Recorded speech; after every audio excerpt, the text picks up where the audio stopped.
ഈ എന്ന ബീജാക്ഷരത്തിന്റെ പൊരുളിനെ കുറിച്ചാണ് പറയുന്നത്. ഹ്രീം എന്ന ബീജാക്ഷരം സാക്ഷാൽ ലക്ഷ്മിയുടെ മായാബീജം എന്നാണ് പറയുക. മറ്റേ ബീജാക്ഷരങ്ങൾ അതൊക്കെ ഞാൻ പറഞ്ഞതായിരുന്നു. പറഞ്ഞു മറ്റേ രണ്ടും പറഞ്ഞ അല്ലേ? ഐ ക്ലീ ഇത് രണ്ടും ഞാൻ പറഞ്ഞതാണ്. അതിന്റെ പേരെന്താണ്? ബീജാക്ഷരങ്ങളുടെ പേരെന്താണെന്ന് ഞാൻ പറഞ്ഞു.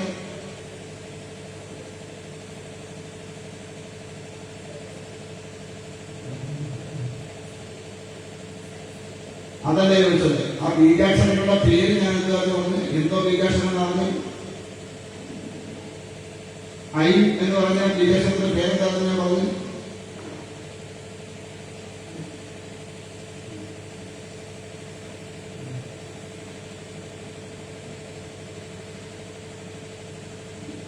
ഐ എന്നത് വാക്ബീജ മന്ത്രവും ഹ്രീം എന്നത് മായാബീജവും ക്ലീം എന്നത് കാമരാജബീജവും. വിദ്യാഗോപാല മന്ത്രഫലം കുഞ്ഞുങ്ങളധികം പറഞ്ഞോട്ടോ അല്ലേ? ക്ലീം എന്ന മന്ത്ര അക്ഷരമില്ലാതെ ലഭിക്കരുത്. അതിന്റെ പേര് കാമരാജബീജം എന്നാണ്. എല്ലാ ആഗ്രഹങ്ങളെയും സാധ്യമാക്കാൻ കഴിയുന്ന ഒരു ബീജാക്ഷരമാണത്. മനസ്സറിഞ്ഞ് അമ്മയെ ഉപാസിക്കുന്നുണ്ട്. അമ്മയെ മനസ്സിൽ ധ്യാനിച്ചുകൊണ്ട് ആ ബീജാക്ഷരം നിരന്തരം മുന്നിലിട്ടാൽ നേടിയെടുക്കാൻ പറ്റാത്തതായിട്ട് ഒന്നുമില്ല. അപ്പൊ ഇവിടെ ഹ്രീം എന്ന ബീജാക്ഷരത്തിന്റെ അത് ലക്ഷ്മിയാണ്. സാത്വിക ഭാവമാണ് കാണി. സ്വാരോചിഷത്തിന്റെ കാലത്ത് ഒരു രാജാവ് ഉണ്ടായല്ലോ, പേര് സുരഥൻ. പേരൊക്കെ ഉണ്ടല്ലോ.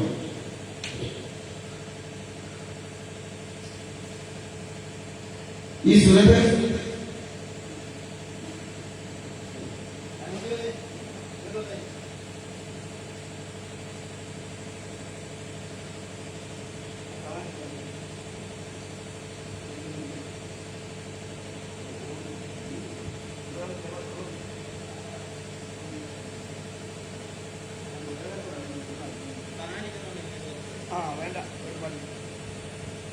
അപ്പോ സുരഥൻ എന്ന രാജാവ് അദ്ദേഹം രാജ്യം ഭരിച്ചിരുന്നു. രാജ്യം ഭരിക്കുമ്പോ കഴിഞ്ഞ ദിവസം നമ്മൾ പറഞ്ഞതുപോലെ നാട് ഭരിക്കുന്നത് പ്രജകളോട് സ്നേഹമുള്ളവനായിരുന്നു. പ്രജകളുടെ ക്ഷേമമായിരിക്കണം ഒരു ഭരണാധികാരിയുടെ പരമമായ ലക്ഷ്യം. അതോടൊപ്പം നാടിന്റെ സുരക്ഷ. ഇത് രണ്ടുമാണ് ഒരു ഭരണാധികാരിക്ക് വേണ്ടത്. അർത്ഥബോധമുള്ളവനായിരിക്കുന്നത് നാട് ഭരിക്കുന്നത്. പണത്തിനോട് ആർത്തി തോന്നുന്നവനാവില്ല. അങ്ങനെയുണ്ടായാൽ നാട്ടിലുള്ള മുതലുള്ളവനാണ് കട്ടുപിടിക്കും. പ്രജകൾക്ക് ദുഃഖം വരാതെ നാട് ഭരിക്കാൻ എന്നുള്ളത് ഭരണാധികാരിയുടെ ധർമ്മമാണ്. അങ്ങനെയുള്ളവരെ നാട് ഭരിക്കാൻ കയറാവും. അല്ലെങ്കിൽ എന്ത് പറ്റും? നാട് കുടിഞ്ഞു പോകും. ധർമ്മവും നീതിയും ഇല്ലാത്തവർ നാട് ഭരിച്ചാൽ നാട് അരാജകത്വത്തിലേക്ക് പോകും. അധാർമികന്മാര് വളരും. നാടിന്റെ സമാധാനം നഷ്ടപ്പെടും. ഈളവും പറയാറുണ്ട്, നമ്മുടെയൊക്കെ ഭരണാധികാരികൾ നാട് ഭരിക്കാൻ കയറുന്നതിന് മുമ്പ് വിദുരനീതി എന്ന് പറഞ്ഞ പുസ്തകം അത് ചൊവ്വേ നേരെ ഒന്ന് പഠിച്ചിട്ട് ഭരിക്കാൻ കഴിയാൻ നാട് രക്ഷപ്പെടും. വിദുരനെ ഉപദേശിച്ചു കൊടുക്കുന്നതാണ് ധർമ്മബുദ്ധരാഷ്ട്രമുണ്ട്. എങ്ങനെ വേണം ഒരു ഭരണാധികാരി, എങ്ങനെ ആയിരിക്കണം ഒരു ഭരണാധികാരി എന്ന് വ്യക്തമായിട്ട് നേരത്തെ പറയണം. അപ്പൊ അങ്ങനെ ഇവിടെ ഈ സുരഥ നാട് ഭരിക്കുമ്പോൾ പ്രജകൾക്കൊക്കെ വളരെ സന്തോഷമായിരുന്നു. യാതൊരുവിധ തരത്തിലുമുള്ള ദുർഭിക്ഷ ഉണ്ടായില്ല. എല്ലാം ഭംഗിയായിട്ട് തന്നെ പോയി. അതുകൊണ്ട് തന്നെ രാജാവിനെ കുറിച്ച് ആർക്കും ഒരു അഭിപ്രായ വ്യത്യാസമില്ല. പ്രജകൾ ഒരു ഭരണാധികാരിയെ സ്നേഹിക്കുമ്പോഴാണ് ആ ഭരണാധികാരിയുടെ മഹത്വം ഉണ്ടാകും. ജനം വെറുക്കുന്ന ഒരു ഭരണാധികാരിയാണുള്ളത് എങ്കിൽ അവന്റെ സന്തതി പരമ്പരകൾക്കും ആ നാണക്കേടും കൊണ്ട് നടക്കേണ്ടി വരും. നിന്റെ അപ്പൂപ്പൻ ഇന്നവനായിരുന്നു അല്ലെങ്കിൽ നിന്റെ അമ്മൂമ്മ ഇന്നവളായിരുന്നു എന്ന് പറയേണ്ടി വരും. അത് ആ തലമുറയ്ക്ക് നാണക്കേട് ഉണ്ടാക്കുന്ന വിധത്തിലാവും അത്. അതുകൊണ്ടാണ് പറയുക, നമ്മുടെ പ്രവൃത്തിയാണ് നമ്മുടെ സന്തതികളെ സമൂഹത്തിൽ തല ഉയർത്തി നടത്തിക്കുന്നതും തല താഴ്ത്തി നടത്തിക്കുന്നതും. രണ്ടും നമ്മുടെ പ്രവൃത്തിയുണ്ട്. അവർക്ക് അഭിമാനത്തോടെ പറയാൻ കഴിയണം, എന്റെ മുത്തശ്ശനാണിത്, അല്ലെ എന്റെ അച്ഛനാണിത്, എന്റെ അമ്മയാണിത്, എന്റെ മുത്തശ്ശിയാണിത് എന്ന് അഭിമാനത്തോടെ തല ഉയർത്തിയെന്ന് പറയാൻ പറ്റുന്ന വിധത്തിലായിരിക്കണം നമ്മുടെ പ്രവൃത്തി. അല്ലെങ്കിൽ എന്ത് പറ്റും? സമൂഹത്തിന് മുമ്പിൽ അവർക്ക് തല കുരിച്ച് നടക്കേണ്ടി വരും. എന്നും ഈ അച്ഛന്റെ അപ്പൂപ്പന്റെ അമ്മൂമ്മയുടെ അമ്മയുടെ ഒക്കെ പ്രവൃത്തിയെ കുറിച്ച് പറഞ്ഞ് സമൂഹം അവരെ ഇകഴ്ത്തും. പിന്നെ പറയാറുണ്ട്, മാനം കിട്ടും, പണം സമ്പാദിച്ചാൽ ആ പണം മാനക്കേട് ഇല്ലാതാക്കും എന്നൊക്കെ പറയും. പക്ഷെ അപ്പോഴത്തെ കാലത്തിനെ മാനക്കേട് മാറുള്ളൂ, ഒരു തലമുറയ്ക്ക് ആ മാനക്കേട് മാറൂല. അതുകൊണ്ട് അത് ശ്രദ്ധിച്ചു വേണം നമ്മൾ ഓരോരുത്തരും നമ്മുടെ പ്രവൃത്തികളെ മുൻപോട്ട് കൊണ്ടുപോകാനായിട്ട്. എന്തായാലും ഇദ്ദേഹം വളരെ ഭംഗിയായ രീതിയിൽ നാടും വരുന്നു. പക്ഷേ അദ്ദേഹത്തിന്റെ കൂടെയുള്ള സ്വാർത്ഥമോഹികളായ മന്ത്രിമാരിൽ ചിലര് അദ്ദേഹത്തിന് എതിരായിട്ട് പ്രവർത്തിക്കാൻ തുടങ്ങി. എപ്പോഴും ശത്രു എന്ന് പറയുന്നത് പുറത്തു നിന്നുള്ളതിനെ തിരിച്ചറിയാം, പക്ഷെ അകത്തു നിന്നുള്ളതിനെ തിരിച്ചറിയാൻ സാധ്യമായില്ല, എളുപ്പം സാധ്യമായില്ല. അതുകൊണ്ട് എന്ത് പറ്റും? കൂടെ നിൽക്കുന്നവൻ ചതിച്ചാൽ അതാണ് ഏറ്റവും വലിയ പരാജയം. നമുക്കൊക്കെ ഒരു ധാരണയുണ്ട്, നമ്മളെ നോക്കി ചിരിക്കുന്നവരെല്ലാം നമ്മൾ സന്തോഷം കാണാനിരിക്കുവാണ്, ഇല്ലേ? ഇല്ലേ? ഇതിനെല്ലാം നമ്മൾ സന്തോഷം കാണാനിരിക്കുന്നവരാണോ? ആണോ? അവനെ എങ്ങനെയെങ്കിലും ഒന്ന് കരഞ്ഞു കിട്ടിയതിൽ കണ്ട് സന്തോഷിക്കാമെന്നായിരിക്കുന്നത്. ഇവിടെ ചിരിക്കുന്നവരെല്ലാം നമ്മുടെ ക്ഷേമം ആഗ്രഹിക്കുന്നവരോ? കാരണം അത് ഞാൻ ഈ കൊറോണ കാലത്ത് മനസ്സിലാക്കിയതാണ്. ഈ കൊറോണ കാലത്ത് ഞാനത് മനസ്സിലാക്കി. എന്നെക്കാലത്ത് എല്ലാവരും എന്നൊക്കെ ചോദിച്ചു ചിരിച്ചവരൊക്കെ ഒരു സാഹചര്യത്തെ ഞാൻ മനസ്സിലാക്കി. ഇവരൊക്കെ ചിരിച്ചത് എന്റെ നന്മ ഈ ഏറ്റവും ഉണ്ടോന്ന് ചോദിക്കുന്നത് തന്നെ കുശുമ്പ് പിടിച്ചിട്ടാണ് അന്നേരം മനസ്സിലാക്കി. ഇവൻ എന്റെ വീട്ടിലേക്ക് ഇരിക്കുന്നില്ലോ എന്ന് ആലോചിച്ച് സങ്കടപ്പെട്ടിട്ടാണ് ഒരു വലിയ പരിപാടി എന്നൊക്കെ ചോദിക്കുന്നത്. അത് ഭംഗിയായിട്ട് മനസ്സിലാക്കിയ സമയമാണ് ഇതിന്റെ കൊറോണ, ഈ കൊറോണ കാലം. അപ്പൊ അതുകൊണ്ട് അങ്ങനെയുള്ളവരെ കണ്ടാൽ ഞാൻ ചിരിച്ചെങ്കിലും പോകുന്നുള്ളൂ, കൂടുതൽ വിശേഷമൊന്നും നിൽക്കാറില്ല. കാരണം ഓരോരുത്തരും അറിയുന്ന ഓരോ സാഹചര്യത്തിലാണ്. അതുകൊണ്ട് അതിനോട് അടിക്കണം മാങ്ങായുടെ പുളി അറിയണമെങ്കിൽ എന്ന് പറഞ്ഞതുപോലെ ഓരോ സാഹചര്യം വരുമ്പോഴാണ് നമ്മളോട് ഇത്രയും കാലം ഇടപഴകിയവരൊക്കെ എങ്ങനെയുള്ളവരായിരുന്നു എന്ന് തിരിച്ചറിയണം. ഞാൻ പറഞ്ഞു വന്നത്, ഈ ചിരിക്കുന്നവരെല്ലാം ചിലപ്പോ നമ്മളെ കാണുമ്പോൾ കെട്ടിപ്പിടിച്ചൊരു ഉമ്മയൊക്കെ ജോലി ചക്കര മുട്ട പൊന്നെ കണ്ടിട്ട് എത്ര കാലായതിനൊക്കെ ചോദിക്കും. അങ്ങോട്ട് പോയി കഴിയുമ്പോൾ ചോദിക്കും, സാധനത്തിന് അറിയാമോ? ഓ എന്റെ പൊന്നോ ഒന്നും പറയണ്ട എന്ന് പറയും. അതുകൊണ്ട് കെട്ടിപ്പിടിച്ചത് ധൃതരാഷ്ട്ര ആലിംഗനമാണോ എന്ന് ശ്രദ്ധിച്ചോ. ഞെട്ടിപ്പൊട്ടിക്കാൻ വേണ്ടി പിടിച്ചതാണെന്നല്ലേ ശ്രദ്ധിച്ചോ. അതാണ് മനുഷ്യന്റെ മനസ്സ്. കാരണം മനുഷ്യൻ എന്ന് പറയുന്നത് ഒരിക്കലും മറ്റൊരുവൻ നന്നാവുന്നത് കാണാൻ ആഗ്രഹിക്കുന്നവനല്ല. 99% എങ്ങനെങ്കിലും മറ്റുള്ളവൻ തകരണം, ഞാൻ മാത്രം നന്നാവണം എന്ന ചിന്തയോടുകൂടി നടക്കുന്ന വിഭാഗമാണ് മനുഷ്യൻ 50%. അതുകൊണ്ട് ആരെയും പരിപൂർണമായിട്ട് വിശ്വസിക്കരുത്. ഈ ഉള്ളവൻ പറയാറുണ്ട്, എല്ലാം എല്ലാരോടും എല്ലായ്പ്പോഴും പറയരുത്. ശ്രദ്ധിച്ചോളൂ, എല്ലാം എല്ലാരോടും എല്ലായ്പ്പോഴും പറയരുത്. ഞാൻ പൊരുളെന്താണ് ആലോചിച്ചു. ഇന്നത്തെ ഞാൻ പറഞ്ഞത് പൊരുളില്ലായിരുന്നു. ആലോചിച്ചു ആരെങ്കിലും പോയി ആലോചിച്ച ഇന്നലെ ഞാനൊരു കാര്യമൊന്നും വന്നിട്ടില്ല. ആലോചിച്ചല്ലേ? ഇല്ല. എന്നാ അങ്ങനെയാണ്. അപ്പോ അടുത്ത വർഷം വരുന്ന ആചാരം ചോദിച്ചാൽ അപ്പോ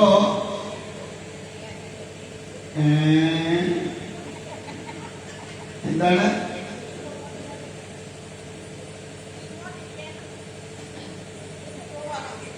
അല്ല, അതൊന്നും പറയാൻ പറ്റില്ല. മനുഷ്യന്റെ കാര്യമല്ലേ. ഉണ്ടാവുമെന്ന് പറഞ്ഞ ഉറപ്പുണ്ടോ? ഒരുറപ്പുമില്ല. പിന്നെ രണ്ടാമത്തെ കാര്യം, ഇതിന് വിളിക്കുന്നതിന് ഉറപ്പ്. അതുപോലെ ഉറപ്പില്ല. വിളിച്ചാൽ അങ്ങനെ സമയം കിട്ടുമെന്ന് ഉറപ്പുണ്ടോ? അറിയില്ല. അപ്പൊ ഒന്നിനും യാതൊരു ഉറപ്പുമില്ല. അപ്പൊ അതുകൊണ്ട് ഇനി ഇങ്ങോട്ടില്ലേന്ന് വെച്ചാൽ ഇല്ലാഴിയൊന്നുമില്ല. പക്ഷെ ഇവരെ അടുത്ത കാലത്തൊന്നും എന്നെ വിളിക്കത്തൊന്നുമില്ല. അവരെങ്ങനെ പോയാൽ മതി വന്നിരിക്കുക. അന്നേരമാണെങ്കിൽ നല്ല കടിയായി സ്വാമി. അതുകൊണ്ട് അമ്മേ, നമ്മുടെ ജീവിതത്തിനൊന്നും ഒരു ഗ്യാരണ്ടി ഇല്ല. ഉണ്ടോ? ഒരു ഗ്യാരണ്ടി ഇല്ല. ഒരു ഗ്യാരണ്ടി ഇല്ലാത്ത നമ്മളാണ് കടയിൽ പോയി ഫ്രിഡ്ജ് മേടിച്ച് ആദ്യം ചോദിക്കണം എന്തോ, ഇന്ന് എത്ര വർഷത്തെ ഗ്യാരണ്ടി ഉള്ളതാണ്. മേടിച്ചോണ്ട് വന്നതിന് മുമ്പ് ഞാൻ വെട്ടിക്കാത്തത് അറിയില്ല. അത്രയും നോക്കുന്നത് ഇതിന് എത്ര വർഷത്തെ ഗ്യാരണ്ടി ഉണ്ടാണ്. എന്നാ നമ്മള് പൗരത്വത്തിനൊരു ഉറപ്പൊന്നുമില്ല. ഉറപ്പ് പറയാൻ പറ്റുന്ന കാലമല്ല. ഇപ്പൊ ഇവിടെ ഇരിക്കത്തിരിപ്പി ഒന്ന് വെച്ച് കഴിഞ്ഞാൽ നിങ്ങൾക്ക് പണിയായി. വെട്ടിക്കാത്താക്കണം, ഇവിടുന്ന് പാമ്പേഴ്സ് വിളിക്കണം, പൊക്കിയെടുത്ത് പിന്നെ തെക്കുടുത്താലത്ത് കൊണ്ട് എത്തിക്കണം, അമ്പലത്തിൽ ശുദ്ധീകരണം നടത്തണം. അങ്ങനെ പല പല പ്രശ്നങ്ങളാണ്. പിന്നെ ഞാൻ എപ്പോഴും പ്രാർത്ഥിക്കുന്ന ഒരു പ്രാർത്ഥനയുണ്ട്, ഭഗവാനെ ഇതുപോലെ ഇരിക്കുമ്പം വേണം എന്നെ അങ്ങോട്ട് വിളിക്കാൻ. അമ്പലക്കാർക്ക് ബുദ്ധിമുട്ടായാലും കുഴപ്പമില്ല, ഞാൻ എങ്ങനെ രക്ഷപ്പെടില്ല. കാരണം ഭഗവാന്റെ ഭഗവതിയുടെ നാമം പറഞ്ഞുകൊണ്ടിരിക്കുമ്പം ഇവിടെ അങ്ങോട്ട് പോകാൻ പിന്നെ നമുക്ക് വേറെ അങ്ങോട്ട് നോക്കേണ്ട കാര്യമില്ല. അവിടെ നമ്മുടെ സുരക്ഷിത സ്ഥാനമായിരിക്കുമല്ലോ എന്ന് ഞാൻ പ്രാർത്ഥിക്കാറുണ്ട്. എന്റെ സ്വാർത്ഥതയാണ് എങ്കിലും ഞാൻ അതാണ് പ്രാർത്ഥിക്കുക. ഭഗവാന്റെ നാമം പറഞ്ഞുകൊണ്ടിരിക്കുമ്പോൾ വേണം. പിന്നെ അറിയത്തില്ല എവിടെയൊക്കെ പെട്ടുവന്നോ എവിടെയൊക്കെ അറിയുമെന്നോ ആര് നോക്കുന്നോ ഒന്നും അറിയത്തില്ല. എന്നാലും പ്രാർത്ഥന അതാണ്. കാരണം ചെയ്തു വെച്ചിരിക്കണൊക്കെ അത്ര നല്ല തങ്കപ്പെട്ടു. അത് ഞാൻ ഇവിടെ പറയണ്ടേ, നിങ്ങളിത് നൂൽപ്പാലത്തിൽ കൂടെ കയറി അങ്ങോട്ടും നടക്കുമല്ലോ. എന്തേ സ്വർഗത്തിന്റെ നഗരത്തെ ഇവിടെ ഒരു പാലം ഉണ്ടെന്ന് പറഞ്ഞത്, അതേക്കൂടി ഇങ്ങനെ കയറി നടക്കുമ്പോൾ നിങ്ങളുടെ ഓപ്പോസിറ്റിൽ കൂടെ ഞാൻ വരുന്നതാണ് താഴെ വിളിക്കുന്നത്. ഇത് നമ്മൾക്ക് അവിടെ യജ്ഞം നടത്താമെന്നത് ആചാര്യ റിക്വസ്റ്റാനല്ലേ. സാമിയല്ല, സാമി ഇവിടെ ചോദിക്കുന്നത്. ഞാനും ചിലപ്പോൾ അവിടെ കാണും. മനസ്സിലായോ പറഞ്ഞേ? അപ്പൊ നമുക്ക് അവിടെ വെച്ച് ചിലപ്പോൾ കണ്ടുമുട്ടേണ്ടതായിട്ടൊക്കെ വരും. കാരണം ചെയ്തു വെക്കണതൊക്കെ അത്ര നല്ല തങ്കപ്പെട്ട പരിപാടികളായി നടക്കൂടെ. അതാണ് കാരണം. വേണ്ടതൊന്നും അല്ല അധികവും ചെയ്യണം, മുഴുവൻ വേണ്ടാത്തതാണ്. കാരണം നാട്ടുകാർക്ക് എന്തെങ്കിലുമൊക്കെ സുഖമാക്കണമെന്ന് വെച്ച് വേണ്ടാത്ത ചെയ്ത് വെക്കുന്നതൊക്കെ ഉണ്ട് ഇതിനകത്ത്. ഇതിലൊക്കെ ഞാൻ അനുഭവിക്കണമെന്ന് എനിക്കറിയാം. അത് നിൽക്കട്ടെ. അതുകൊണ്ട് കൂടെ നിൽക്കുന്നവരുടെ ചതിയാണ് ഇതിൽ നമുക്ക് സഹിക്കറിയാം. എന്താ ഞാൻ മുമ്പേ പറഞ്ഞത്? പറഞ്ഞ വാക്ക് മൂന്നാണ് തീർന്നു. എല്ലാം എല്ലാരോടും എല്ലായ്പ്പോഴും എന്താ അങ്ങനെ പറഞ്ഞ കാരണം അതും ആലോചിച്ചവരെ വിളിച്ചു. അപ്പോ നിങ്ങൾക്ക് എന്തെങ്കിലുമൊക്കെ ആലോചിക്കാൻ വേണ്ടേ? തലയ്ക്കകത്തെ കിട്ടി വല്ലപ്പോഴും വർക്ക് ചെയ്യട്ടെ. ഇത് വർക്ക് ചെയ്യുകയേ ഇല്ല. നമ്മുടെയൊക്കെ തലച്ചോ അമേരിക്കക്കാരുണ്ടായ അവർ കോടികൾ തരും നമുക്ക്. എന്താ കാരണം? ഒത്തിരി യൂസ് ചെയ്യാത്ത സാധനം നമ്മുടെയൊക്കെയാണ്. നമ്മളെല്ലാം ഇങ്ങനെ ശക്തികളിൽ നമ്മളിതൊന്നും വർക്ക് ചെയ്യില്ല. ഇത് നമ്മുടെയൊക്കെ കോടികൾ കിട്ടും വീട്ടുകാർക്ക് കൊടുക്കാൻ. അതുകൊണ്ട് അത് ആലോചിച്ച് കണ്ടുപിടിക്കാം. എന്തുകൊണ്ടാണ് അങ്ങനെ പറഞ്ഞത്? പറ്റുമെങ്കിൽ നാളെ രാവിലെ ഒന്ന് പറയും. ഇയാൾ പറഞ്ഞ കാര്യം ഇന്ന നാളെ എനിക്ക് മനസ്സിലായി എന്ന് പറയും. പറഞ്ഞാൽ 100 രൂപ ഇന്നലെ ഇവിടുന്ന് ഒരു ശകല പൈസ കളഞ്ഞിരിക്കണം. അതിന്റെ യഥാർത്ഥ അവകാശം കൃത്യമായ തുക വന്നു പറഞ്ഞാൽ ആ ധനം തിരിച്ചു കിട്ടുന്നതായിരിക്കും. അല്ലെങ്കിൽ ആ ധനം എന്റെ പുസ്തകത്തിൽ കൃത്യമായ തുറവാണ്. അല്ലാതെ തരത്തില്ല. അത്രേ ആമാസാണെന്ന് ചോദിച്ച തരത്തില്ല.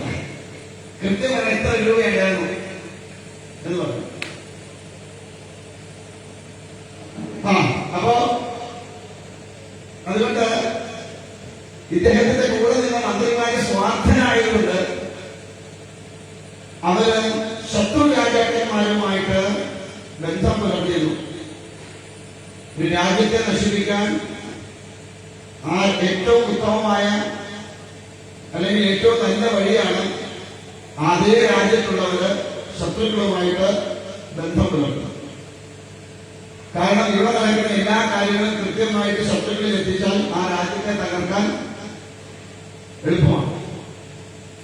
അതുകൊണ്ട് തന്നെ ശത്രുക്കളായിട്ട്, കാരണം ഈ നാടിന്റെ സമ്പൽ സമൃദ്ധികളുടെ സൂര്യാലുക്കളാകുന്നവരാണ് ശത്രുക്കൾ. എനിക്കങ്ങനെ ചെയ്യാൻ പറ്റില്ല, എനിക്ക് സാധ്യമാവുന്നില്ലല്ലോ എന്നതാണ് ഏറ്റവും വലിയ പ്രശ്നം. നമുക്ക് എപ്പോഴും ശത്രുക്കൾ ഉണ്ടാവുന്നത് അതുകൊണ്ടാണ്. നമ്മളെപ്പോലെ അവര് മുകളിലേക്ക് വരുന്നില്ല, അല്ലെങ്കിൽ ആ അവസ്ഥയിലേക്ക് അവർ എത്തുന്നില്ല എന്നതാണ് അവരുടെ പ്രശ്നം. അതെന്തുകൊണ്ട് എത്തുന്നില്ല എന്ന് ചിന്തിക്കുന്നില്ല. അതിലൊരു പരമപ്രധാനമായ കാരണമാണ്, ഇവിടെ ആണോ ശ്രദ്ധ, ഇവിടെ ആണോ എല്ലാവരും? ആണോ? ആ, ശരീരം മാത്രം പോലെ കണ്ണ് കണ്ട് വീട്ടിൽ കാണിച്ചാലും പോലെ ഇവിടെ ശ്രദ്ധയോടിരിക്കണം. അല്ല, അങ്ങനെയുള്ളവർ രക്ഷപ്പെടാത്തതിന്റെ ഒരു പ്രധാന കാരണം, ഒരാള് നശിക്കണം എന്ന് നമ്മൾ നിരന്തരമായിട്ട് ആഗ്രഹിച്ചാൽ നശിക്കണം അവരല്ല, നമ്മൾ. എന്താ കാരണം? സർവദാ നമ്മുടെ മനസ്സിലെ ചിന്തകളിലെല്ലാം നശിക്കണം നശിക്കണം എന്നൊരു ചിന്താധാര നമ്മുടെ ഉള്ളിലേക്ക് കടന്നു വരുമ്പോ അത് കൂടുതൽ കൂടുതൽ അധപ്പതിപ്പിക്കുന്നത് നമ്മളെ തന്നെയാണ്. നമ്മുടെ ഉള്ളിൽ തന്നെ ആ നശിക്കണം എന്നൊരു നെഗറ്റീവ് ചിന്ത ഉണ്ടാക്കി കഴിയണം. കാലക്രമേണ ഈ ഊർജം നമ്മളെ നാശത്തിലേക്ക് കൊണ്ടെത്തിക്കും. അതുകൊണ്ടാണ് നമ്മുടെ ഗുരുക്കന്മാരെ പ്രവർത്തി ലോകാ സമസ്ത സുഖിനോ ഭവതോ, ലോകം നന്നാവുന്ന കൂട്ടത്തിൽ ഞാനും.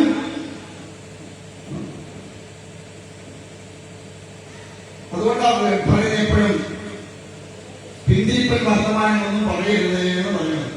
എന്തായാലും നിരന്തരമായി തന്നെയുള്ള വാക്കുകൾ പറയുമ്പോൾ അത് നമ്മെ തന്നെ ബാധിക്കും.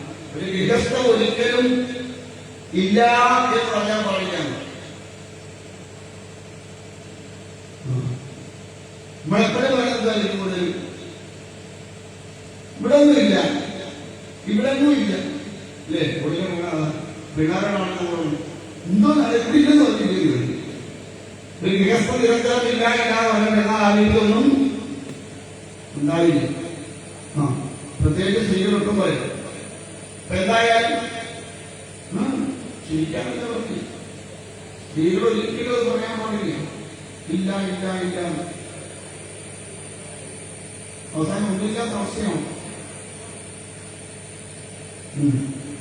എന്തായാലും അങ്ങനെ ഈ കൂട്ടത്തിലുണ്ടായിരുന്ന മന്ത്രിമാര് ശത്രുരാജാക്കന്മാരുമായി ചേർന്ന് നിന്നുകൊണ്ട് ഈ രാജാവിനെ ചതിച്ചുകൊണ്ട് അവർക്ക് ഭരണം കിട്ടിക്കണം എന്നൊരു ആഗ്രഹം ഉണ്ടായിരുന്നു.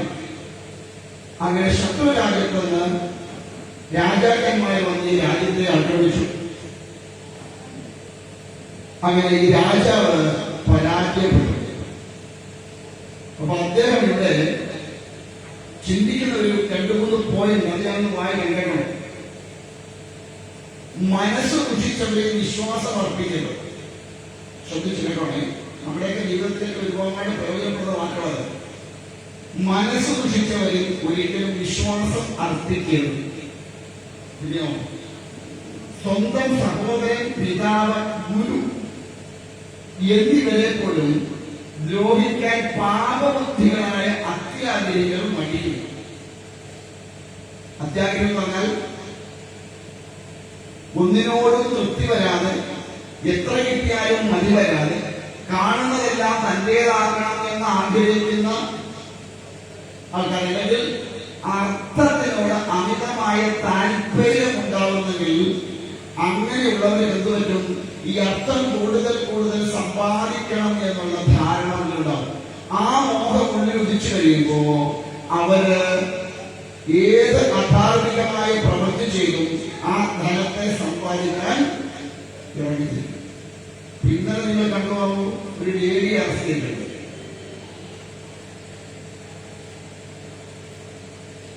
എന്താ അറസ്റ്റ് ചെയ്യാൻ കാരണം? ധനത്തോടുള്ള മോഹം. എപ്പോഴാണോ ധനത്തിനോട് മോഹം തോന്നി തുടങ്ങുന്നത്, അപ്പോ മുതൽ നമ്മുടെ മനസ്സ് ദുഷിച്ചു എന്ന് മാത്രമല്ല, നമ്മുടെ പ്രവൃത്തികൾ അതുകൊണ്ടാണ് ധനത്തിനോട് മോഹം തോന്നി തുടങ്ങരുത്. എപ്പോഴും ഈശ്വരനോട് പ്രാർത്ഥിക്കണം.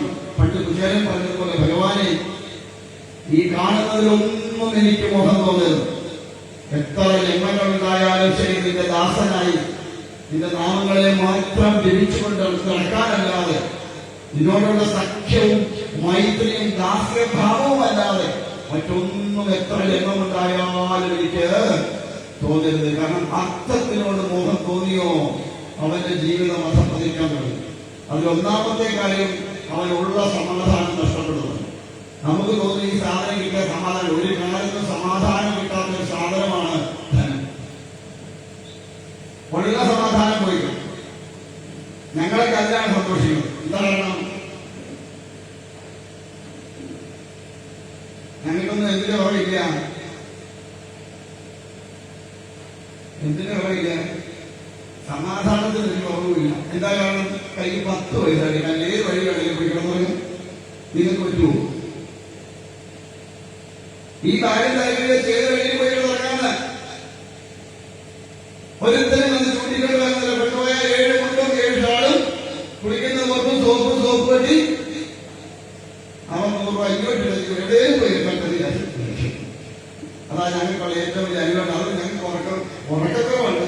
പക്ഷെ എന്നാലും സമാധാനത്തിന് ഒരു കുറവില്ല. കാരണം പൈസ ഇപ്പോഴും ഇൻകം ടാക്സുകാർ വരുമോ, സ്റ്റേറ്റ് ടാക്സുകാർ വരുമോ, ഈ ഒന്നും അത് ഞങ്ങൾക്ക് ഭയപ്പെടണ്ട. എന്താ കാരണം? ഒന്നിനെ കുറിച്ച് ഒരു ആഗ്രഹതയില്ല. കിട്ടിയാൽ ഊട്ടി, കിട്ടിയില്ലെങ്കിൽ പോയില്ല. ഞങ്ങളുടെ കാര്യത്തിൽ നിങ്ങൾക്ക് എങ്ങനെ ഉറങ്ങാൻ പറ്റുമോ? എന്താ കാരണം? ദൈവമേ, SP അവിടെ അത്രയും സൗത്ത് ഇന്ത്യൻ ബാങ്കിൽ, ഇന്ത്യൻ ബാങ്കിൽ, ഓവർസീസ് ബാങ്കിൽ, പഞ്ചാബ് ബാങ്കിൽ, പിന്നെ HDFC എന്നും പറഞ്ഞ് എത്ര അക്കൗണ്ടാണ് ഇല്ലേ? ഏതൊക്കെ അക്കൗണ്ടിൽ എത്ര അക്കൗണ്ടെന്ന് വല്ല നിശ്ചയമുണ്ടോ? ഉണ്ടോ? ഒരു നിശ്ചയമില്ല. അതുകൊണ്ട് എന്ത് വരും? ഇതൊക്കെ ഓർത്ത് ദിവസവും ഓരോ കുഴിയാൻ മിനിമം കഴിക്കുന്നുണ്ട്. എന്തിന്റെ ആ പ്രഷറിന്റെ ഇല്ലേ ഉണ്ടോ? അതാ കുഴപ്പം. കാശ് കൂടിയാലും കുഴപ്പമാണ്. ഉള്ള സമാധാനം നഷ്ടപ്പെടും. അതുകൊണ്ട് ഭഗവാനോട് തിരികാൻ, ഭഗവാനെ ഒരിക്കലും അർത്ഥത്തിനോട് മോഹം തോന്നില്ലേ, നീ എന്നെ ഈ മായയിൽ പെടുത്തല്ലേ നാരായണ. കാരണം ഉള്ള സമാധാനം നീ എന്തിനായിട്ട് ഇല്ലാതാക്കേണ്ടതെന്ന് മനസ്സിലാവുന്നുണ്ടാവോ? അന്നേരം എന്ത് പറ്റും? കൂടെ നിൽക്കുന്നവരെ ചതിക്കാനും മടിയുണ്ടാവില്ല, മാതാപിതാക്കന്മാരെ ദ്രോഹിക്കാൻ മടിയുണ്ടാവില്ല, ഗുരുക്കന്മാരെ ദ്രോഹിക്കാൻ മടിയുണ്ടാവില്ല, സജ്ജനങ്ങളെ ദ്രോഹിക്കാൻ മടിയുണ്ടാവില്ല. ആരെ ദ്രോഹിച്ചും പണം സമ്പാദിക്കണം എന്ന് തോന്നും. അതുകൊണ്ട് അങ്ങനെയുള്ളവരെ വിശ്വസിക്കാൻ പാടില്ല എന്ന് നമുക്കുള്ളൊരു പാഠമായിട്ട് പറഞ്ഞു തരിക. മിന്നുന്നതെല്ലാം പൊന്നല്ലാന്ന് അറിഞ്ഞോളുക. ഇപ്പൊ കാണുന്നതെല്ലാം പൊന്നാന്ന് തോന്നും. പക്ഷെ വരച്ചു നോക്കുമ്പോഴാണ് അറിയുന്നത് എവിടുത്തെ ആയിരുന്നു? സുപ്രീം കോടതിയിലെ ആയിരുന്നു. മനസ്സിലായി? അപ്പൊ അതുകൊണ്ട് അദ്ദേഹം എന്ത് ചെയ്തു? തനിക്കെല്ലാം നഷ്ടപ്പെടുന്നു എന്ന് മനസ്സിലായപ്പോ അദ്ദേഹം കുതിരപ്പുറത്ത് കയറി നേരെ കാട്ടിലേക്ക്. അന്നൊക്കെ കാട് ഇഷ്ടംപോലെ ഉണ്ടായിരുന്നു. അവിടെ എവിടെയെങ്കിലും പോയൊക്കെ ഒഴിക്കാമായിരുന്നു. ആ കാടുകളിലേക്ക് എവിടെയെങ്കിലുമൊക്കെ ഒരു സാധുവിന്റെ ആശ്രമവും കാണുമായിരുന്നു. അങ്ങനെ അദ്ദേഹം ചെന്നെത്തിയത് സുമേധസ എന്ന് പറയുന്ന സാധുവിന്റെ അല്ലെങ്കിൽ മുനിയുടെ ആശ്രമം. അദ്ദേഹം അവിടെ ചെന്നു. വേഷഭാവങ്ങൾ കണ്ടപ്പോൾ തന്നെ മനസ്സിലായ രാജാവാണ്. വളരെ ആദരപൂർവ്വം സ്വീകരിച്ച് ആകെ ചെലുത്തി. ഓരോരുത്തരെയും സ്വീകരിക്കുന്നത് ഓരോ വിധത്തിലും, എല്ലാവരും ഒരുപോലെ അല്ല സ്വീകരിക്കേണ്ടതാണ്. പഞ്ചായത്ത് പ്രസിഡന്റിനെ സ്വീകരിക്കുന്ന പോലല്ല MLA സ്വീകരിക്കുന്നത്. MLA സ്വീകരിക്കുന്ന പോലല്ല ഒരു മന്ത്രിയെ സ്വീകരിക്കുന്നത്. ഒരു മന്ത്രിയെ സ്വീകരിക്കുന്ന പോലെ ഒരു മുഖ്യമന്ത്രിയെ സ്വീകരിക്കുന്നത്. ഒരു മുഖ്യമന്ത്രിയെ സ്വീകരിക്കുന്ന പോലെയല്ല ഒരു പ്രധാനമന്ത്രിയെ സ്വീകരിക്കുന്നത്. ഒരു പ്രധാനമന്ത്രിയെ സ്വീകരിക്കുന്ന പോലെയല്ല ഒരു പ്രസിഡന്റിനെ സ്വീകരിക്കുന്നത്. ഒരു പ്രസിഡന്റിനെ സ്വീകരിക്കുന്ന പോലെയല്ല ആധ്യാത്മിക കർമ്മങ്ങൾക്ക് ആചാര്യസ്ഥാനത്ത് വരുന്നവരെ സ്വീകരിക്കുന്നത്. അവരെ സ്വീകരിക്കുന്ന പോലെയല്ല ഒരു സന്യാസിയെ സ്വീകരിക്കുന്നത്. അവരവരുടേതായ തലങ്ങൾക്ക് അനുസൃതമായിട്ട് വേണം ഓരോരുത്തരെയും സ്വീകരിച്ച് അയക്കാൻ. എല്ലാവരെയും ഒരേ രീതിയിൽ സ്വീകരിക്കാൻ പോയാൽ അതിനകത്ത് കുഴപ്പങ്ങളുണ്ടാവും. പിടിക്കുകയോ മനസ്സിലാവുന്നുണ്ടോ ഞാൻ പറയണേ? എല്ലാവരും ഉറങ്ങുമോ? നല്ല ഉറങ്ങുന്നു.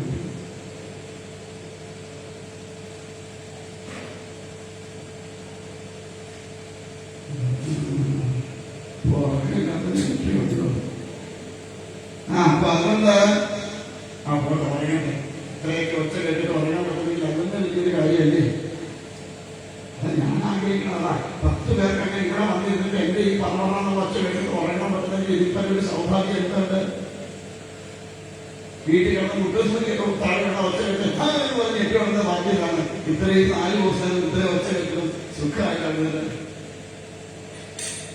ഇങ്ങനെ കിട്ടുന്നത്. അതിനൊരു ഭാഗ്യം എന്തുണ്ട്? അപ്പൊ അതുകൊണ്ട് ഉറക്കം കിട്ടാത്തവർ എവിടെ വന്നാൽ മതി? എന്റെ അടുത്ത് വന്നാൽ മതി. ഞാൻ എനിക്ക് നിസ്സാരം വരാൻ നന്നായിട്ട് ഉറങ്ങാം. ഇവിടെ ഇപ്പൊ ഇത്രയല്ലേ 4 വർഷമേ ഉള്ളൂ. ഓരോരുത്തർക്ക് എന്നാൽ 8 ഉം 10 വർഷം നേരത്തെ കൊടുക്കുന്നത്. അതിനകത്തുകൂടി ഈ ഒച്ചയൊക്കെ കേട്ടിട്ടുണ്ടോ? നിങ്ങളുടെ ഉള്ളിൽ എന്നാ സന്തോഷം മതി. കാരണം ഒരാൾക്കെങ്കിലും അത്രയും സമാധാനം കൊടുക്കാൻ കഴിയണമല്ലോ ആലോചിപ്പിക്കും. ഭയങ്കര എന്നിട്ട് ചിലര് ഞാനിത് പറയുമ്പോൾ അഴിക്കുന്ന ഒരു മാസം ഞാൻ പറയുന്നു വിളിക്കണ്ട, സ്വസ്ഥമായി പറയട്ടെ. പ്രഭാഷണം നിർത്തി കഴിയുമ്പോൾ വിളിച്ചപ്പോൾ നമുക്ക് ചോറുണ്ടാന്ന് പറയാം. അല്ലാതെ ശല്യം ചെയ്യുന്നത് എന്താ ഞാൻ പറയണ്ട. ഇതൊക്കെ കഴിഞ്ഞിട്ടും ഇവിടെ ഈ യജ്ഞശാലയിൽ തന്നെ അത് എന്ന് പറയണം. എന്താ കാരണം അറിയാമോ? ഈ ഉറക്കത്തിനിടയിൽ ഇങ്ങനെ ഓപ്പരായിരിക്കണം ദേവി വിരുന്ന് വിളിക്കുന്നത്. ആര് വിളിക്കുന്നത്? പാരായണത്തിൽ വിളിക്കുന്നത് അല്ലെങ്കിൽ കൃഷ്ണ വിളിക്കുന്നത്. അപ്പൊ ഈ വീഴുന്നു പോകുന്ന വീഴ്ചയിലായി ഈ വിളി കേൾക്കുന്നുണ്ടെങ്കിലും അറിയാതെ ഉള്ളിൽ തട്ടുന്നത്. കാരണം വീഴാൻ പോകുമ്പോൾ കൃഷ്ണ എന്നുള്ള വിളിക്കുമ്പോൾ അറിയാതെ നമ്മളെന്ന് പറയും കൃഷ്ണ എന്ന് പറയും. ആ ഒരൊറ്റ പ്രാവശ്യം വിളിക്കാൻ രക്ഷപ്പെട്ടു. അതുകൊണ്ട് സാമ്പാറൊക്കെ കൂട്ടി ഊണിനെ വീട്ടിൽ കൊട്ടി പറഞ്ഞില്ല. ഇവിടെ തന്നെ പറഞ്ഞോ നമ്മളിരിക്കൂ. നമ്മളെ കൈ കഴിക്കുന്ന വീട്ടിലാണ് കൈ കഴിയും.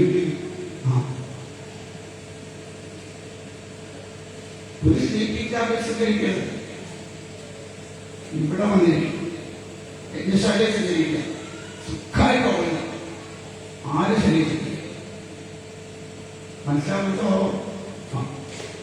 അപ്പൊ എന്തായാലും അങ്ങനെ രാജാവിനെ വേണ്ടവണ്ണം ഉപചാരപൂർവ്വം സ്വീകരിച്ചാണ് ഈ ചെറിയ ചോദിച്ചു എന്താണ് അങ്ങ് ഇവിടേക്ക് വരാനുണ്ടായ കാരണം. ഇപ്പൊ പറഞ്ഞു എന്റെ കൂടെ ഉണ്ടായിരുന്ന മന്ത്രിമാര് ചതിച്ചതുകൊണ്ട് എനിക്കെന്റെ രാജ്യം നഷ്ടപ്പെട്ടു. തൽക്കാലം എനിക്കൊരു അഭയം ആവശ്യമുണ്ട്. അതുകൊണ്ട് അങ്ങ് എനിക്കൊരു അഭയം തരുമോ എന്ന് ചോദിച്ചു. പണ്ട് കാലത്ത് അങ്ങനെ ഒരു സംസ്കാരം ഉണ്ടാകുന്നു. നമ്മളോട് ഒരാശ്രയം ആവശ്യപ്പെട്ട് വന്നാൽ ആ ആശ്രയം കൊടുക്കുന്ന ഒരു ശീലം ഉണ്ടായിരുന്നു. അതിലെന്തെങ്കിലും ബുദ്ധിമുട്ട് തനിക്കുണ്ടായാലും ശരി ആശ്രയം ചോദിച്ചു വരുന്നവനെ കൈവിടുന്ന ഒരു സംസ്കാരം അല്ലായിരുന്നു നമ്മുടേത്. പക്ഷെ ഇന്ന് നമ്മൾ ആരാശ്രയം ചോദിച്ചു വന്നാലും നമ്മൾ അവരെ കൈവിടുന്ന സ്വഭാവമാണ്. കാരണം നമ്മുടെ സ്വാർത്ഥത നമ്മളെ വല്ലാതെ കിട്ടി. ഒന്ന് ആലോചിച്ച് നോക്കൂ. ആ നാട്ടിൽ അത്രയും പേരുണ്ടെങ്കിലും ആ ഒരു വ്യക്തി നമ്മുടെ മുമ്പിൽ തന്നെ വരുന്നത് എന്തുകൊണ്ടായിരിക്കും? നമ്മളോടുള്ള ഒരു വിശ്വാസമാവാം അല്ലേ? ചെന്നാൽ അങ്ങനെ കൈവിടില്ല എന്നുള്ളൊരു വിശ്വാസമാവാം. ആ വിശ്വാസത്തിന്റെ പുറത്ത് വരുന്നവരെ കൈവിട്ടാൽ എന്തായിരിക്കും അർത്ഥം? നാളെ മറ്റൊരുവരും നമ്മളെ വിശ്വസിക്കും. ആ വിശ്വാസം അവിടെ നഷ്ടപ്പെടുക. ഒരിക്കൽ വിശ്വാസം നഷ്ടപ്പെട്ടാൽ പിന്നെ ആ വിശ്വാസത്തെ വീണ്ടെടുക്കാൻ പോലെ ഞാൻ എപ്പോഴും പറയുന്നൊരു കാര്യം. അത് വൈവാഹിക ജീവിതത്തിലായാലും കുടുംബജീവിതത്തിലായാലും സുഹൃത്തബന്ധങ്ങളിലായാലും ഒക്കെ ഒരിക്കൽ വിശ്വാസം നഷ്ടപ്പെട്ടു പോയാൽ പിന്നെ ആ വിശ്വാസത്തെ വീണ്ടെടുക്കാൻ സാധ്യമല്ല എന്നുള്ള ഉറപ്പാണെങ്കിൽ, അഥവാ അങ്ങനെ വിശ്വാസമാണെന്ന് പരസ്പരം പറഞ്ഞാൽ പോലും പണ്ടത്തെ ആ ഒരു ഊഷ്മളത ആ വിശ്വാസത്തിന് ഉണ്ടാവില്ല. അതുകൊണ്ട് ഒരിക്കലും പരസ്പരമുള്ള വിശ്വാസം നഷ്ടപ്പെടുത്താതെ ഇരിക്കുന്നതാണ് ഏറ്റവും ഉത്തമം. അത് ഭാര്യയ്ക്ക് ഭർത്താവിനോടുള്ളതായാലും അച്ഛനമ്മമാർക്ക് മക്കളോടുള്ളതായാലും അല്ലെങ്കിൽ തിരിച്ചായാലും കൂട്ടുകാരുൾപ്പെടെ അങ്ങോട്ടും ഇങ്ങോട്ടുള്ളതായാലും ഏത് തരത്തിലുള്ള വിശ്വാസമായാലും ആ വിശ്വാസം ഒരിക്കൽ നഷ്ടപ്പെട്ടു പോയെങ്കിൽ പിന്നെ അത് അതുപോലെ വീണ്ടെടുക്കുക സാധ്യമല്ല എന്ന് മാത്രമല്ല, ഒരിക്കലും ആ ബന്ധത്തിന് ഒരു ഊഷ്മളത ഉണ്ടാവില്ല, ഒരു ഇഴുകലുണ്ടാവില്ല. അതെപ്പോഴും ഒരു വിടവ് അവിടെ സൃഷ്ടിക്കും.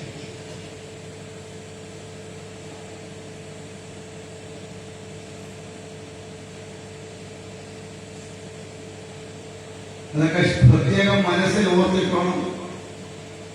ഒരിക്കലും നമ്മുടെ ജീവിതം തകർത്തുകൊണ്ട് ഒരിക്കലും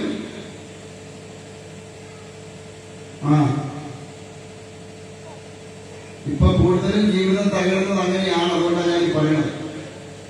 പലരുടെയും ജീവിതം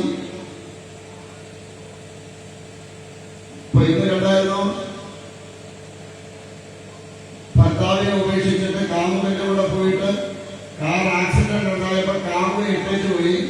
കാരണം കാമുകനെ പോലീസ് വിളിച്ചപ്പോഴാണ് അവരുടെ കാമുകനെ ഭർത്താവ് രക്ഷപ്പെട്ടെന്നാണ് കണ്ടത്. പക്ഷെ ഇപ്പോഴാണ് മനസ്സിലായത് ഭർത്താവല്ലായിരുന്നു, ആ കാമുക്കനായിരുന്നു എന്ന്.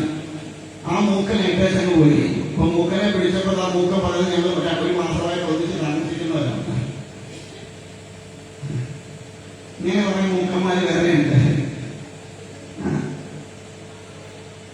ഇപ്പൊ 2-3 മക്കളായി കഴിയുമ്പോഴാണ് ഭർത്താവിന് എന്തൊക്കെയോ ഒരു കുഴപ്പമുണ്ടോ എന്നൊരു സംശയം വന്നിട്ട് 3-ാം കെട്ടും എഴുതിരിക്കാൻ വന്നതിന്റെ കൂടെ ടൂർ വന്നതാണ്.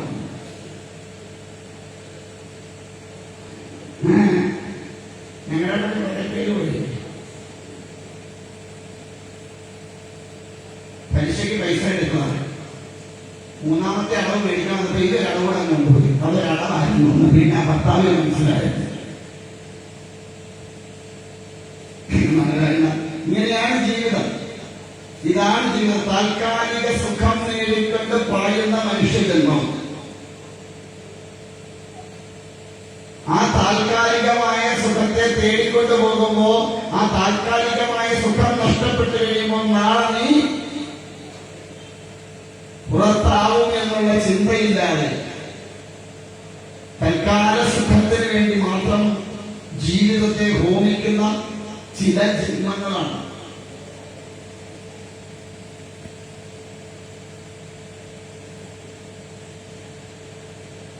അവിടെ എന്തായാലും സുമേധസിന്റെ ആശ്രമത്തിൽ ചെന്നു. അദ്ദേഹം വളരെ സ്നേഹപൂർവ്വം സ്വീകരിച്ച് ആനയിച്ചിരുത്തിയപ്പോൾ പറഞ്ഞതായിരിക്കും ഒരു ആശ്രയം ആവശ്യമുണ്ട്, എനിക്കൊരു വാസസ്ഥാനം വേണം, ശത്രുക്കളിൽ നിന്ന് തൽക്കാലം രക്ഷപ്പെട്ടു നിൽക്കാൻ ഇടം. സുമേധസ് പറഞ്ഞു, അങ്ങനെ വിടുന്നോളൂ, ആരും ഒന്നും കൊണ്ടുപോയില്ല, അങ്ങനെ ആരും ഇവിടെ ആക്രമിക്കാൻ വരില്ല, ധൈര്യപൂർവ്വം ഇരുന്നോളൂ എന്ന് പറഞ്ഞു. അദ്ദേഹം അങ്ങനെ സുമേധസിന്റെ ആശ്രമത്തിൽ അങ്ങനെ കഴിഞ്ഞുകൂടി. അവിടെ ഇരിക്കുന്ന അവസരത്തില് സുമേധസ് ഈ രാജാവിന്റെ സങ്കടം, തന്റെ രാജ്യം നഷ്ടപ്പെട്ടത് മാത്രമല്ല തന്റെ പ്രജകൾ അനുഭവിക്കുന്ന ദുഃഖത്തെ ഓർത്തുകൊണ്ടുള്ള അദ്ദേഹത്തിന്റെ സങ്കടം. കാരണം ശത്രുരാജ്യത്തിൽ നിന്ന് വരുന്ന ഒരിക്കലും ആ രാജ്യത്തെ പ്രജകളെ സംരക്ഷിക്കില്ല എന്ന് തിരിച്ചറിവുള്ളതുകൊണ്ട് ആ തന്റെ പ്രജകളോ അനുഭവിക്കുന്ന സങ്കടത്തെ ഓർത്ത് അല്ലെങ്കിൽ അവർ അനുഭവിക്കുന്ന ദുരിതത്തെ ഓർത്തുകൊണ്ടായിരുന്നു രാജാവിന്റെ സങ്കടം. സുമേധസ് മഹർഷി അദ്ദേഹത്തിന്റെ ഭഗവതിയുടെ മായാബീജം ചൊല്ലിക്കൊണ്ടിട്ട് പറഞ്ഞു, അങ്ങ് ഇത് ജപിച്ചുകൊണ്ടിരുന്നോളൂ, അങ്ങേക്കെല്ലാം വേണ്ടവണ്ണം വന്നു ചേർന്നുകൊള്ളും. അങ്ങനെ സുരഥൻ സുമേധസിന്റെ ആശ്രമത്തിൽ നിന്നുകൊണ്ട് ശക്തിസ്വരൂപിണിയായിരിക്കുന്ന ശിവത്വ സുന്ദരിയായിരിക്കുന്ന ഭഗവതിയുടെ ആ മായാബീജാക്ഷരം ലഭിക്കാൻ തുടങ്ങി. ഏതാ ബീജാക്ഷരം നമുക്ക് പറഞ്ഞു?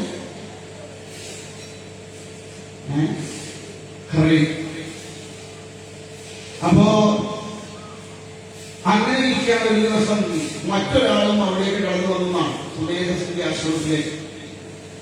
അദ്ദേഹം ഒരു വൈശ്യനായി, നല്ലൊരു കച്ചവടക്കാരനായി. അങ്ങനെ കച്ചവടം ചെയ്ത് അമിതമായ ധനം സമ്പാദിച്ചു വെച്ചു. ധനമെല്ലാം കൂടെ എന്ത് ചെയ്തോ, മക്കളും ഭാര്യയും കൂടെ പിടിച്ചെടുത്തു. എടുത്തിട്ട് ഇദ്ദേഹത്തെ തല്ലി പുറത്താക്കും. ഇതുകൊണ്ട് അവരെ ഒരുപാട് ധനമൊന്നും സമ്പാദിച്ച് വെക്കരുത്. എന്താ കുഴപ്പം? അത് ജീവന് തന്നെ പ്രശ്നമാകും. നാളെ നമ്മളെ ചവിട്ടി പുറത്താക്കാൻ ആ ഒരു ധനം മതി. നമ്മൾ കഷ്ടപ്പെട്ടുണ്ടാക്കിയ ധനം നാളെ നമ്മളെ ജീവിതത്തിനെ തന്നെ ഇല്ലാതാക്കുന്ന ഒരവസ്ഥ ഉണ്ടാവും. അതുകൊണ്ട് ഞാൻ പറയാറുണ്ട്, ഒരിക്കലും മക്കൾക്ക് വേണ്ടി ഒന്നും സമ്പാദിച്ച് വെക്കരുത്. നമ്മളിപ്പോ എല്ലാം ഉണ്ടാക്കാൻ ആർക്ക് വേണ്ടിയിട്ടാണ്? നമ്മൾ ഉണ്ണാതെ കുടിക്കാതെ ഉറങ്ങാതെ ആഗ്രഹങ്ങളൊക്കെ മൂലയോട് മാറ്റിവെച്ചു തിരുമ്പി വെച്ച് ആർക്ക് വേണ്ടി സമ്പാദിക്കുന്നു?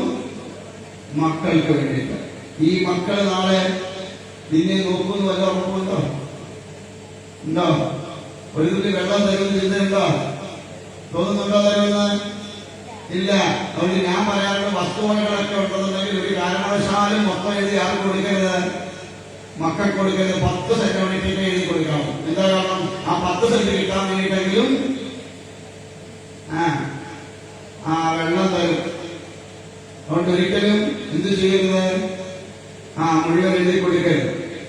ഒരിക്കലും ഇടത്തൊരു സപ്താഹത്തിൽ എന്നപ്പോ ഒരു അമ്മ എന്റെ അടുത്ത് വന്നു.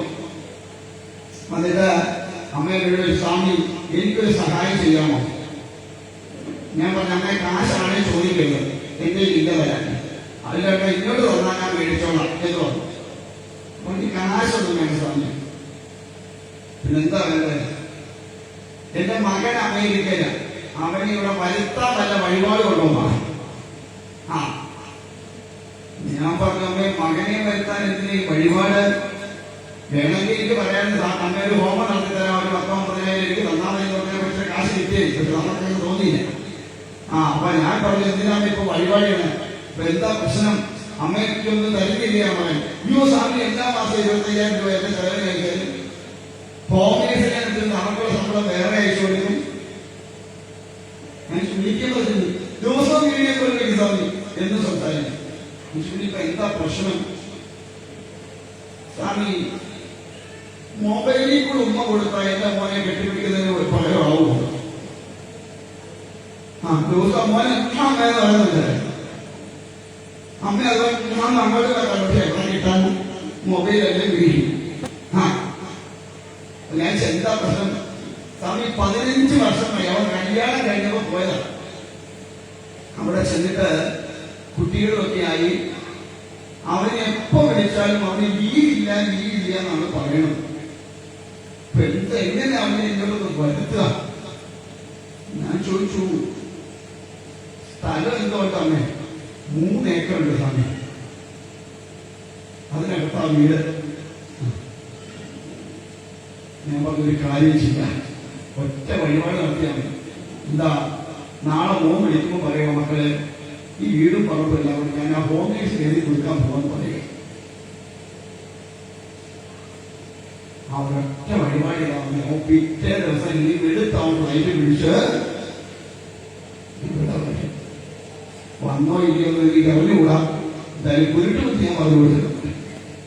ഇതൊക്കെ ഉള്ളത് ഇങ്ങനെയുള്ള മക്കൾക്ക് ഇതൊക്കെയുള്ള പണി. കാരണം അന്വേഷണം കുറെ കാശ് അയച്ചു കൊടുത്ത എല്ലാം ആയിരുന്ന ധാരണ. ഒരിക്കലും അതല്ല. ആ മാതാപിതാക്കന്മാർക്ക് ധനത്തെക്കാൾ കൂടുതൽ ഏറെ വേണ്ടത് ആ മക്കളുടെ സ്നേഹമാണ്, അവരുടെ വാത്സല്യമാണ്. അവരൊന്ന് ആ മകൻ അല്ലെങ്കിൽ ആ മകളെ അച്ഛനെ അല്ലെങ്കിൽ അമ്മയെ ഒന്ന് ചേർത്ത് കെട്ടിപ്പിടിച്ചൊരു ഉമ്മ കൊടുക്കുമ്പോൾ കിട്ടുന്ന സുഖമൊന്നും 1 ലക്ഷം രൂപ ഒരു മാസം അയച്ചു കൊടുത്താലും കിട്ടില്ലവോ? തോന്നുന്നുണ്ടോ അങ്ങനെ കിട്ടുന്നത്? ഒരെണ്ണോ ഇവിടല്ല, ചോറ് കൊണ്ട് പോയാലോ വഴിയുണ്ട്. മണം പിടിച്ചു. ഞാൻ ചോദിച്ചത് മനസ്സിലായോ? 1 ലക്ഷം രൂപ ഒരു മാസം അയച്ചു തന്നാലും ആ മകൻ തന്നെ അല്ലെ ആ മകള് തന്നെ ചേർത്ത് നിർത്തിക്കൊണ്ട് എന്റെ അമ്മയെ നിന്ന് വിളിക്കുമ്പോൾ, എന്റെ അച്ഛാന്ന് വിളിക്കുമ്പോൾ വലിയ ആ കവളത്തിൽ ഉമ്മ തരുമ്പോൾ കിട്ടുന്ന സുഖം ഈ 1 ലക്ഷം രൂപയ്ക്ക് കിട്ടുമോ എന്ന ചോദ്യം ഇല്ല. പിന്നെ കാശ് മാത്രമല്ല അമ്മയ്ക്കൊക്കെ അത് മതി. ഇപ്പൊ ഉമ്മ കിട്ടിയിട്ട് എന്തോ നേടാനോ അതിൽ വേറെ കാശിലേക്ക് പോകണമെന്നില്ല. ചില ഭാര്യമാരങ്ങനെ വന്നോടെ ഇയാൾക്ക് ഭർത്താവ് ഞാൻ പറഞ്ഞിട്ട് ഇപ്പോഴേ പറയുന്നത് കടത്തിട്ട് വന്നാൽ മതിയെന്ന്.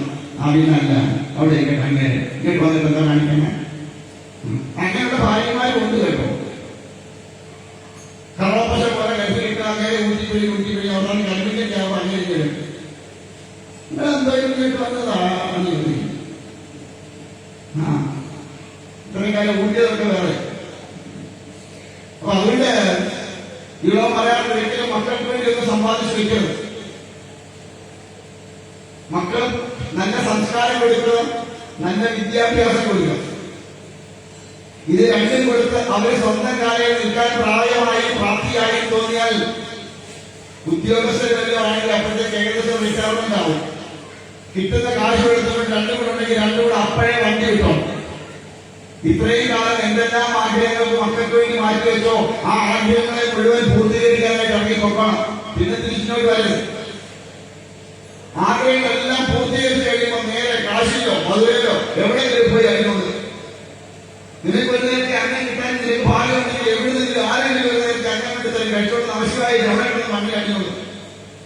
ഒരിക്കലും മക്കൾക്ക് വേണ്ടി സമ്പാദിച്ചു മക്കളെ വഴിതെറ്റിക്കരുത്. അതുകൊണ്ട് ഞാനൊന്നും ഉണ്ടാക്കിയിട്ടുണ്ട്. ഞാൻ പറഞ്ഞിട്ട് പഠിക്കാവുന്നിടത്തോളം കാലം പഠിച്ചോളാം, ഇന്നാലാവുന്നത് ഞാൻ പഠിപ്പിച്ചോളാം. സ്വന്തം കാര്യം നിൽക്കാറാകുമ്പോൾ അപ്പം ദിവസം നമ്മൾ ചോറ് ചെയ്യും. പിന്നെ സ്വന്തമായിട്ട് അധ്വാനിച്ച് ജീവിച്ചോണം.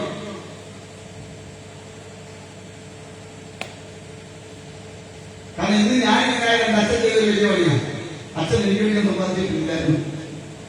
പണ്ടായിരുന്നു ഞാനൊരു കാലിനെ കാലി കയറ്റി ഓരോ മൂലക്കും നിശ്ചയിച്ചിട്ട് തിന്നു തീർത്തേനെ. ഇപ്പൊ രാവിലെയില്ലാതെ കഷ്ടപ്പെട്ട് ജീവിക്കുമ്പോൾ അത് എന്റെ അച്ഛൻ എനിക്ക് വേണ്ടി വലിയൊരു ഉപകാരമായിട്ട് എനിക്ക് തോന്നാറുണ്ട്. കണ്ടിട്ടില്ലേ അങ്ങനെ ഉണ്ടായിരുന്ന പന്ത്രണ്ടാണ് പൊഴിഞ്ഞു വീഴുന്ന തേങ്ങ പറിക്കേണ്ട 1 ലക്ഷം രൂപ കിട്ടിയിരുന്നു. അതുപോലെ പന്ത്രണ്ടാകുന്ന മനുഷ്യന്. പക്ഷെ ഈശ്വരാധീനം കൊണ്ട് എനിക്കൊന്നും പുള്ളി വെച്ചിരുന്നില്ല. അതൊരു നല്ല കാര്യമായിട്ട് ഇപ്പൊ ഞാൻ അതിനെ കാണുന്നു. അല്ലെങ്കിൽ ഞാൻ നല്ലവനായി പോയേക്കുന്നത്. അതുകൊണ്ട് മക്കൾക്ക് വേണ്ടി ഒന്നും സമ്പാദിച്ചു വയ്ക്കരുത്. ഞാൻ സത്യം പറയുന്നതാണ്. പലരുടെയും അനുഭവം കണ്ടിട്ട് ഞാൻ പറയുന്നതാണ്. 10 പൈസ സമ്പാദിച്ചു വയ്ക്കുന്നത് മക്കൾക്കൊന്നും പോകും. പറ്റുന്നിടത്തോളം വളർത്തുക, ഭംഗിയായിട്ട് അവർക്ക് നല്ല വിദ്യാഭ്യാസം എടുക്കുക, നല്ല സംസ്കാരം പകർന്നു കൊടുക്കുക, സമൂഹത്തിന് നന്മയ്ക്കായിട്ട് വളർത്തിവിടുക. അത് കഴിഞ്ഞാൽ അവരുടെ സ്വന്തം കാലം നിൽക്കാറാകുമ്പോ അപ്പം മാറിക്കണം. അവർ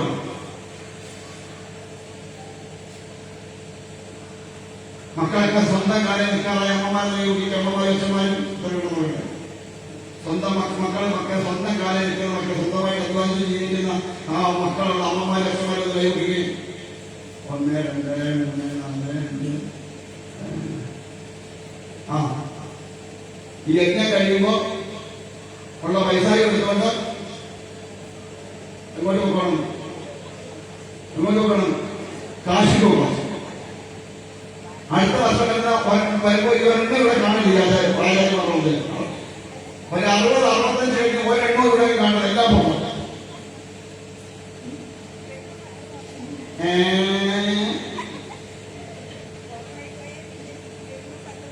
കൊണ്ടുപോയാല് തിരിച്ചു വരുന്നത് ഏതൊക്കെ ക്ഷേത്രങ്ങളിൽ പോകാമോ ആ ക്ഷേത്രങ്ങളെല്ലാം പോയി ദർശനം നടത്തി നേരെ കാശി ചെല്ലുക. കാശി വിശ്വനാഥന്റെ പഴുത്തത്തിൽ ചെല്ലുക. ഭഗവാനെ ഞാനിതാ ഇവിടെ വന്നിരിക്കോ, നീ വളർത്തുവോ കൊല്ലുവോ എന്താണെന്ന് വെച്ചാൽ നീ ചെയ്യുക. നിന്റെ പഴുത്തത്തിലേക്ക് ഞാൻ വന്നിട്ടുണ്ടെന്ന് മാത്രം പറയാൻ നോക്കാം. സമാധാനം കിട്ടും ജീവിതത്തിൽ. പിന്നെ ഒരു കാര്യമുണ്ട്, നന്മക്കളെ കുത്തുകൊള്ളാൻ പറ്റത്തില്ല. കേട്ടോ, അവരുടെ കുത്തുകൊള്ളനെ പിടിക്കണം. മരുന്ന് പോലെ ചരിയും തിരിഞ്ഞു കുത്തും. ഇതൊക്കെ മേടിച്ചിട്ടുണ്ടെങ്കിൽ വീട്ടിൽ സമാധാനം വേണമെങ്കിൽ വീട്ടിട്ട് പോകണം.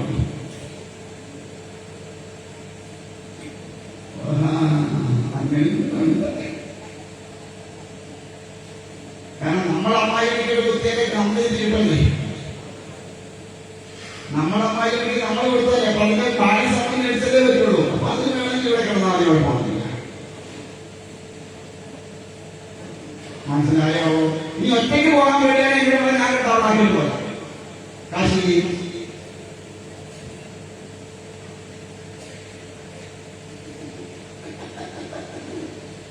ഞാൻ തമാശ ഇപ്പൊ എനിക്ക് നിങ്ങളുടെ കാശ് വരുന്നതിന് മുടക്കുണ്ടോ?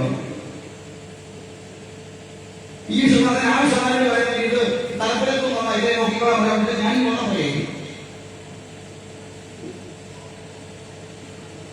സത്യത്തിൽ ജീവിതം ആസ്വദിക്കണമെങ്കിൽ, ആനന്ദം അറിയണമെങ്കിൽ കയ്യിലൊന്നും ഇല്ലാത്ത അവസരം. സർവസംഘ പരിത്യാഗിയായി ഇറങ്ങിക്കഴിയുമ്പോഴാണ് ജീവിതത്തെ ആസ്വദിക്കാൻ പറ്റുക. ഒന്നിനെ കുറിച്ചും കൊടുത്ത് വ്യാകുലപ്പെടാതെ, ആകുലപ്പെടാതെ മുകളിലോട്ട് നോക്കിയാൽ ആകാശം, താഴോട്ട് നോക്കിയാൽ ഭൂമിയായിട്ടൊന്ന് ജീവിച്ചു നോക്കുന്നത് ഞാൻ സുഖമാണെന്നറിയാമോ?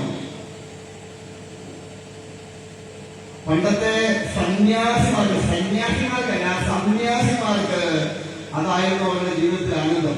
ഇന്നത്തെ ഒരുമാതിരിപ്പെട്ട സന്യാസിമാരൊന്നും സർവസംഘ പരിത്യാഗിയാണ് വിശ്വസിക്കരുത്. പുറത്തു പറയാൻ കാശുണ്ടാക്കരുത്, ധനം സമ്പാദിക്കരുത്, അർത്ഥം നാശം ഉണ്ടാക്കി വയ്ക്കും, അതുകൊണ്ട് അങ്ങനെ ചെയ്യരുത്, ഇങ്ങനെ ചെയ്യരുതെന്നൊക്കെ പറയും. പുറകെ കൂടെ പോയി തോളത്ത് കഴിയുന്ന മുഴുവൻ കോടീശ്വരന്മാരുടെയാണ്. എന്താ കാര്യം? എനിക്ക് ഇരിക്കാൻ വെള്ളം വേണം, അത് ചെറുതായിട്ടൊന്നും പോലെ പറ്റുന്നെങ്കിൽ 12 കോടിയോളം മുതലുണ്ടാക്കുന്നതായിരിക്കണം. സന്യാസി എന്ന് പറഞ്ഞാൽ എല്ലാം തിരിച്ചവനാണെന്ന സങ്കല്പം ഇന്നത്തെ സന്യാസിമാരായോണ്ട് എല്ലാം തിരിച്ചിട്ട് പോകുന്നില്ല.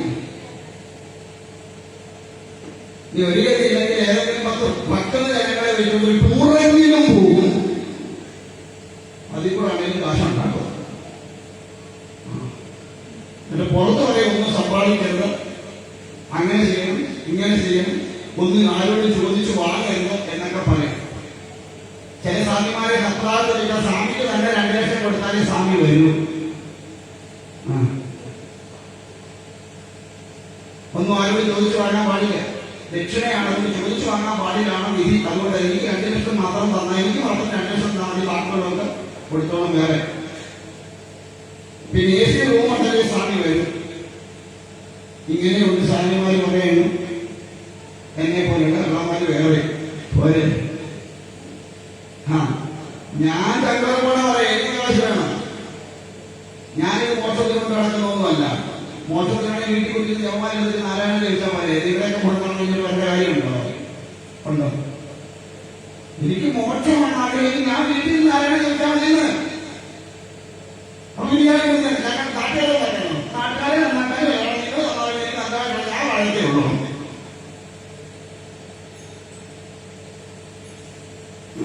നാട്ടുകാർക്ക് ബോധമുണ്ടാക്കി കൊടുക്കാതെ നന്മ ചെയ്യാറുണ്ട്.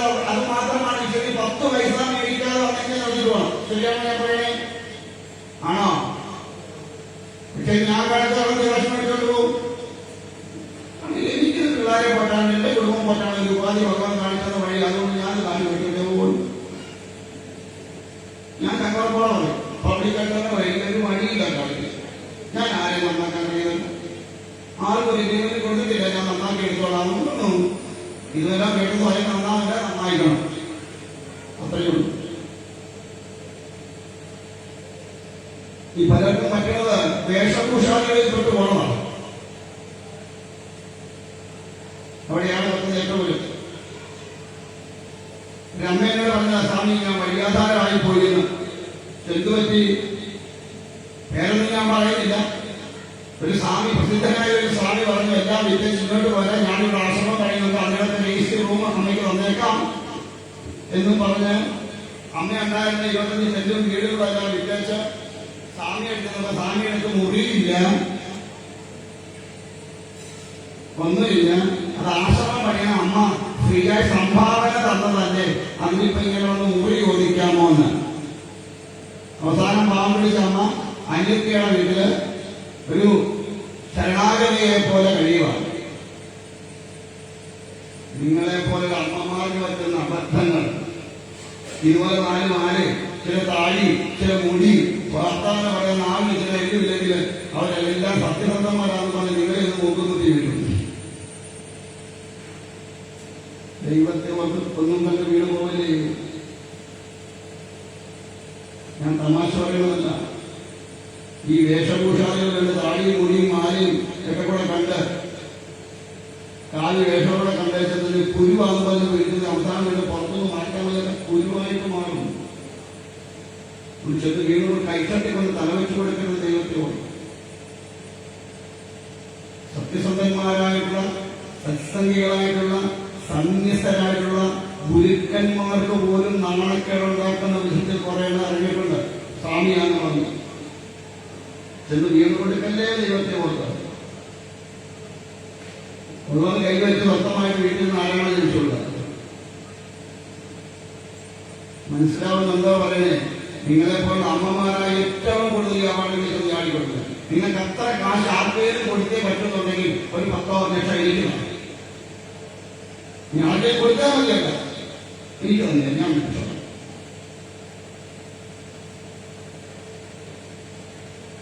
എന്തെല്ലാം അപകടങ്ങളില്ല ചോദിച്ചാൽ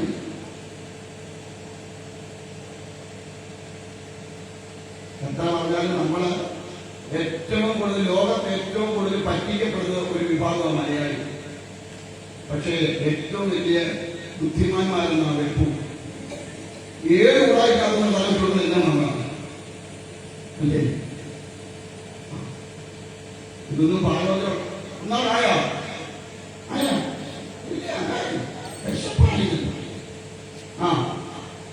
ഇതൊക്കെ ഇതിന്റെ കൂടെ പറഞ്ഞുള്ള ഓരോ അനുഭവങ്ങളെ കാണുമ്പോൾ പറയുന്നത് മാത്രമേ ഉള്ളൂ.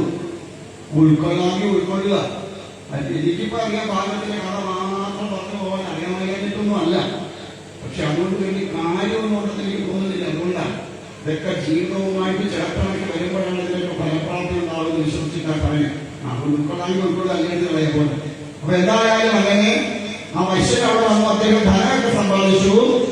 ഈ ധനമെല്ലാം പിടിച്ചെടുത്തിട്ട് ഭാര്യയും മക്കളും കൂടെ ചവിട്ടി പുറത്താക്കി. ഇത് വന്നപ്പോഴാണ് ഞാൻ പറഞ്ഞേ, ധനം അമിതമായി സമ്പാദിച്ചിട്ടാണ്. കുഴപ്പം ഇതാണ്, ഉണ്ടാക്കുന്നവനത് ഉപയോഗിക്കാൻ ചിലപ്പോൾ കഴിയുമെന്ന് വരില്ല. മറ്റുള്ളവർ മിടുക്കരാണെങ്കിൽ അവിടെ തട്ടിയെടുത്തിട്ട് നമ്മളെ പുറത്താക്കി. കഴിഞ്ഞ ദിവസം ഞാൻ പറഞ്ഞില്ലേ, അവസാനം അച്ഛനോട് ചോദിക്കുന്ന ഒരു ചോദ്യമാണ്. സ്വന്തം ഭാര്യയെ മക്കളോട് ചെന്നാൽ ചോദിക്കുന്ന ഒരു ചോദ്യമാണ്. എന്താ ചോദ്യം അറിയാമോ? ഇത്രയും കാലം നിങ്ങൾ എന്താ ഉണ്ടാക്കിയത്? അത് കേട്ടിട്ട് ജീവൻ എടുക്കാനുള്ളതാണ് അച്ഛന്മാർ, അല്ലേ ഗൃഹനാഥന്മാർ. അങ്ങനെ ചോദിച്ചില്ലെങ്കിൽ ഭാര്യ. അതുകൊണ്ട് അവൻ അങ്ങനെ ചോദിക്കുന്നതിന് മുമ്പേ അവിടുന്ന് പറഞ്ഞ് പക്വമാണ്. ഞാൻ സത്യം പറയാം, പൊക്കോണപ്പോഴേ സമാധാനത്തെ ഒഴിയുന്ന ഈശ്വരനെ ഫലിച്ച് ഈ ജന്മം ശ്രേഷ്ഠമാക്കാൻ പിന്നെ ഒന്നിനെ കുറിച്ച് ചിന്തിക്കരുത്. എന്റെ മക്കളുണ്ട്, ഭാര്യയുണ്ട്, ഭർത്താവുണ്ട്, ഒന്നും ചിന്തിക്കരുത്. അതൊക്കെയാണ് നമ്മുടെ ഉത്തരവാദിത്തങ്ങൾ കഴിഞ്ഞാൽ പിന്നെ അതിനെക്കുറിച്ചുള്ള ചിന്തയെ ആവശ്യമില്ല. മക്കളായി അവരെ കല്യാണം കഴിപ്പിച്ചു, അവർക്ക് വേണ്ടതായ സംവിധാനങ്ങളായി കഴിയുമ്പോൾ അവരുടെ സന്തോഷം നിങ്ങളെ എത്രയാക്കിയിട്ടുണ്ട്. അച്ഛനും അമ്മയുടെ തന്നെ പറയും, അയ്യോ അങ്ങനെ പോകല്ലേ, അയ്യോ എത്ര പോകല്ലേ എന്നൊക്കെ ആദ്യം പറയും. അവരുടെ മുന്നിൽ അങ്ങനെ പ്രവർത്തിക്കുന്നത് എങ്ങനെയെങ്കിലും രണ്ടെണ്ണം പോയി രക്ഷപ്പെട്ടു ഞങ്ങൾ രക്ഷപ്പെട്ടു. അല്ലാതെ വീട് കിടക്കുമ്പോ ഒരെണ്ണം തിരിഞ്ഞു നോക്കൂല. കാരണം ഇതൊക്കെ പറയുമ്പോൾ അവർ കാണുന്ന നമ്മൾ ഓരോന്ന് കാണുമ്പോ, കഴിഞ്ഞ ദിവസം നിങ്ങൾ കണ്ട മുറിയില് ഒരു മകൻ പ്രായമായി പറഞ്ഞ ഒറ്റ വ്യക്തി അമ്മ ചാവുന്നില്ല, മരണം കൊണ്ടുപോയില്ല അവര്. അവസാനം അവർ നിവർത്തി കെട്ടിട്ട് കുഴി വെട്ടിട്ട് ജീവനോടെ കുടിക്കാതിട്ട് മൂടാൻ പോകുന്നു. ഇവര് ചാവാനില്ല. ആലോചിച്ച് നോക്കൂ, ഇതാണ് ഇന്നത്തെ കാലം. അതുകൊണ്ടാണ് ഞാൻ പറയണേ, ഒന്നിനോട് ഉത്തരവാദിത്വം കഴിഞ്ഞു. കൊച്ചുമക്കളെ വളർന്നു നിൽക്കരുത്. അതൊക്കെ അവരുടെ ഉത്തരവാദിത്വം അവർക്ക് വിട്ടുകൊടുത്തി. വിട്ടുകൊടുത്ത് എവിടെയെങ്കിലും പോവോ, അല്ലെങ്കിൽ വീട്ടിലാണോ? ഒന്നിനോട് ഒരു 60 വയസ്സ് കഴിഞ്ഞിട്ട് ഒന്നിനോട് ഒരു ഇതിനും പോകരുത്. മക്കളെ ഉപദേശിക്കാൻ പോകരുത്, മരുമക്കളെ നന്നാക്കാൻ പോകരുത്, കൊച്ചുമക്കൾക്ക് യാതൊരു തരത്തിലുള്ള ഉപദേശം കൊടുക്കാൻ പോലും അവരെ നന്നാക്കാൻ വിചാരിക്കരുത്. ഒന്നിനും പോകാതെ വല്ല കിട്ടുവാണോ? രുചി ഉണ്ടെങ്കിലും എങ്ങനെയാണ് നന്നായിരുന്നു മക്കളെ. ഉപ്പ് കുടി പറയരുത്, പറഞ്ഞ നാളെ ഉപ്പിടാതെ അവിടെ മാറിയിരുന്ന ആരാണ് വല്ല കിട്ടുവാണെങ്കിൽ മാത്രം കഴിക്കും. മക്കളെ വിഷമം വരില്ല, അങ്ങനെ ചോദിക്കരുത്. പച്ചവെള്ളം കുടിച്ചോ കെട്ടിയത് വരികയോ ഒക്കെ കുടിച്ചോടെ അവിടെ മാറുന്ന ആരാണ് ചോദിച്ചോളൂ. സ്വസ്ഥതയുണ്ടാവും ജീവിതത്തിൽ. സമാധാനം ജീവിതത്തിൽ അല്ലയോ? ഒഴുകുന്ന സ്വസ്ഥത പോയിട്ട് മരണം വരെ സ്വസ്ഥതയില്ലാതെ ജീവിക്കേണ്ടി വരും. ഞാൻ സത്യമാണ്. എന്നിപ്പം ഇവിടെ ഇരിക്കുന്ന നല്ലൊരു ശതമാനം ആൾക്കാരുടെ ജീവിതം നിങ്ങളും ഇത് ചെയ്തോളൂ. ഞാൻ നിങ്ങളെ ആരും അറിയില്ലല്ലോ. നിങ്ങളൊന്നും വിശകലനം ചെയ്ത് നോക്കും. ഇവിടെ ഇരിക്കുന്ന നിങ്ങൾക്ക് പരസ്പരം അറിയാവുന്ന ആൾക്കാരുടെ ജീവിതം ഞാൻ ഈ പറഞ്ഞത് അപ്പുറത്ത് വരെ ഉണ്ടോ തോന്നുന്നുണ്ടോ?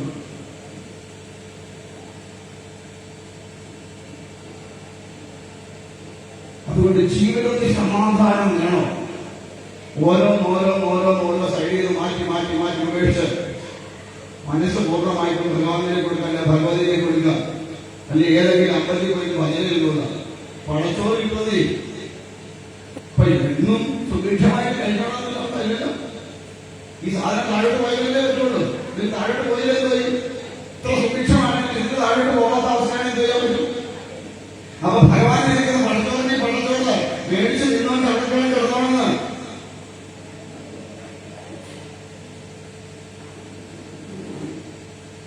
മനസ്സിലായോ? എന്തായാലും ഇദ്ദേഹത്തെ ചൊല്ലി പത്താക്കി അദ്ദേഹം നേരെ ഇവിടെ എത്തിയത് ഈ സുമേധസിന്റെ ആശ്രമത്തിലാണ്.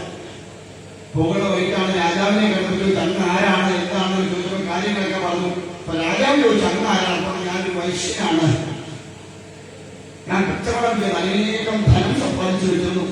പക്ഷേ എനിക്ക് ഏതാണ്ടൊക്കെ പ്രായമായി വരുന്നു. അതുകൊണ്ട് എന്റെ ഭാര്യയും മക്കളും കൂടി ധനം മുഴുവൻ അപഹരിച്ചിട്ട് എന്നെ അവിടുന്ന് അടിച്ചിറക്കി.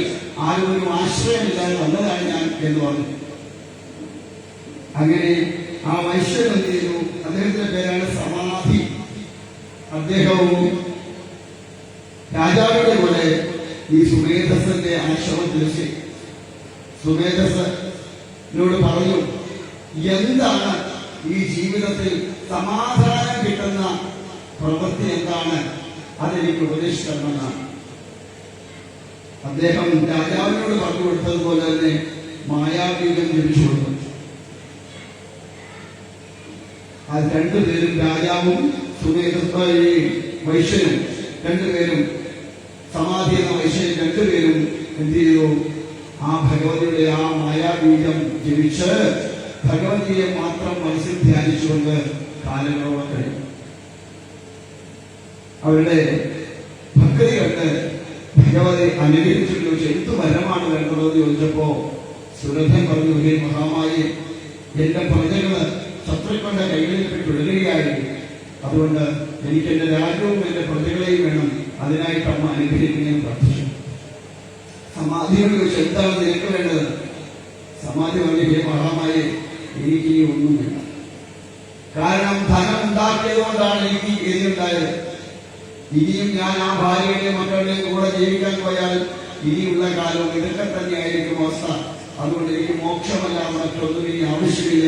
അമ്മയുടെ നാമങ്ങളെ മാത്രം ജപിച്ചുകൊണ്ട് ഈ ജന്മം അവിടുത്തെ പാതാളങ്ങളിൽ ജയിക്കണമെന്നാണ് ഈ ഉള്ളവന്റെ ആഗ്രഹം. അതിനുവേണ്ടി അനുഗ്രഹിച്ചാലെന്ന് പ്രാർത്ഥിച്ചു. അമ്മ രണ്ടുപേർക്കും അനുഗ്രഹം കൊടുത്തു. കുറച്ച് ദിവസം കഴിഞ്ഞപ്പോ രാജ്യത്ത് നിന്ന് ഭടന്മാരും ഒക്കെ വന്നു. ചന്ദ്രന്മാരായ മന്ത്രികൾ മരണപ്പെട്ടു. ബാക്കിയുള്ള ഭടന്മാരൊക്കെ വന്ന് രാജാവിനെ കൂട്ടിക്കൊണ്ടുപോയി.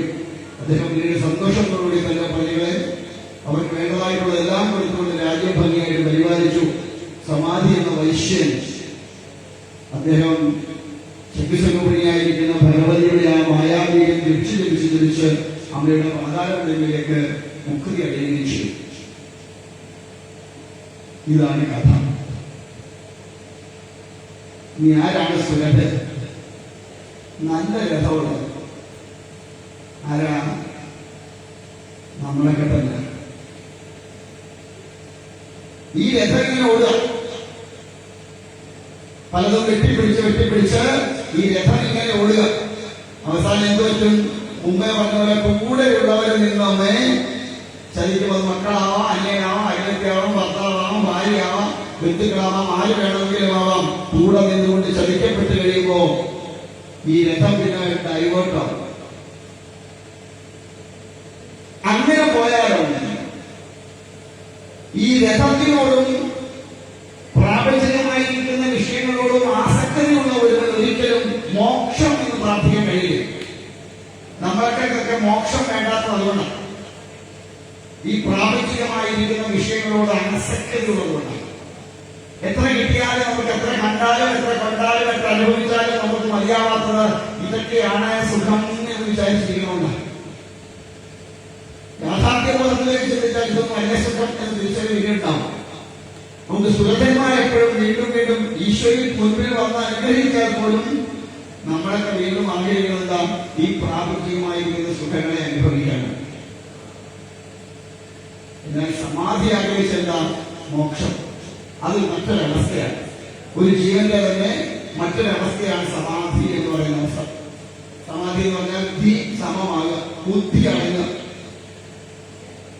ഇന്ദ്രിയങ്ങൾ അടങ്ങി, മനസ്സടങ്ങി, ബുദ്ധിയും അടങ്ങി കഴിയുമ്പോൾ ഈ പ്രാപഞ്ചികമായിരിക്കുന്ന വിഷയങ്ങളോടൊന്നും യാതൊരു സന്തോഷവും തോന്നില്ല, സുഖവും തോന്നില്ല. ഇത്രയേ ഉള്ളൂ ഇതെന്ന് തിരിച്ചറിഞ്ഞാൽ അതെല്ലാം കാലക്രമേണ ഉപേക്ഷിച്ചു. ഇന്ദ്രിയങ്ങൾ പരിപൂർണമായിട്ട് ഉൾവലിയും. ആ ഉൾവലിയ ഇന്ദ്രിയങ്ങൾ കൊണ്ട് മനസ്സിനെ ശുദ്ധമാക്കും. എത്ര കാലത്തോളം ഇന്ദ്രിയങ്ങൾ പുറത്തേക്കുണ്ടോ അത്രയും കാലത്തോളം മനസ്സ് അശുദ്ധമായിരിക്കും.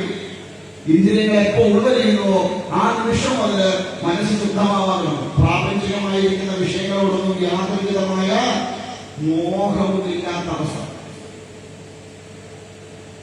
ആ അവസ്ഥയിലാണ് ബുദ്ധി അടങ്ങുക. അപ്പോ മാത്രമേ പരമമായിരിക്കുന്ന സുഖത്തെ, ആനന്ദത്തെ അനുഭവിക്കാനായിട്ട് നമുക്ക് സാധ്യമാവുള്ളൂ. നമുക്ക് ഈ ആനന്ദം അനുഭവിക്കാൻ കഴിയാത്ത നമ്മൾ സുരക്ഷന്മാരായതുകൊണ്ട് പിടിക്കാവോ? സുമേധസ് എന്ന് പറയുന്ന മുനിയെടുത്താൽ നമ്മുടെ ഉള്ളിലുണ്ട് മേധസ്സൊക്കെ. അതെന്തല്ല, ദുർമേധസ അല്ലേ? അതുകൊണ്ടല്ലേ വെളുപ്പാങ്കാലാകുമ്പോൾ ഗുരുവടിയൊക്കെ എവിടെ പോവാ,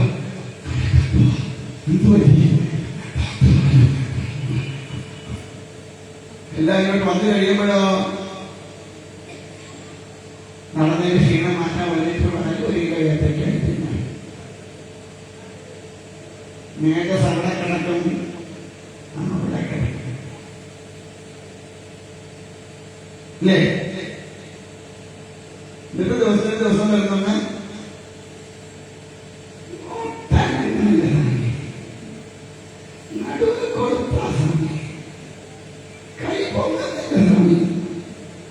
ഓരോന്നോരോന്നോരോന്നോരോന്ന് ചലിക്കാതെ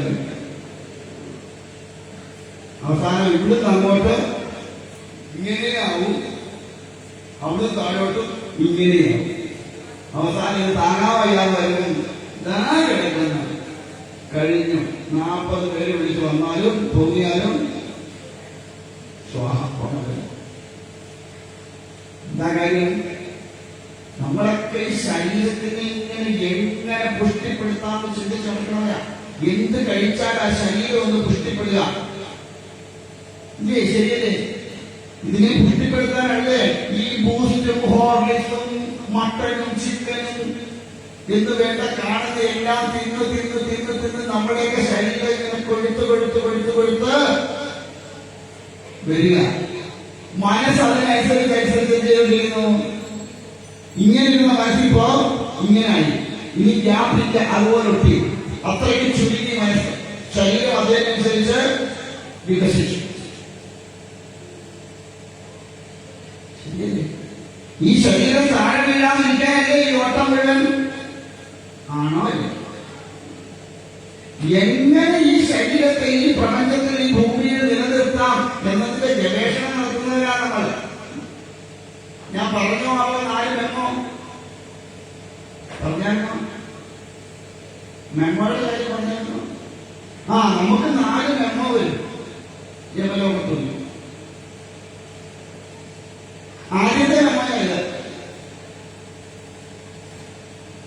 വെളുത്തൊക്കെ എന്ത് ചെയ്യും? അല്ല, രണ്ടൊക്കെ എന്ത് ചെയ്യും? പതുക്കെ വയ്ക്കാൻ തുടങ്ങും. നമ്മൾ മെമ്മോ ചെക്ക് ചെയ്യും. എങ്ങനെ?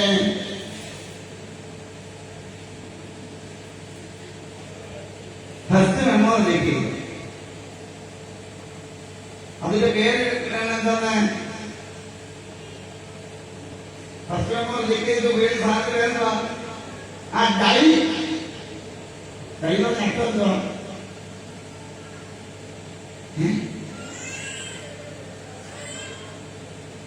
മരണമെന്ന് പറഞ്ഞാൽ കണ്ടിയോ? അതിന് അർത്ഥം എന്താണ്?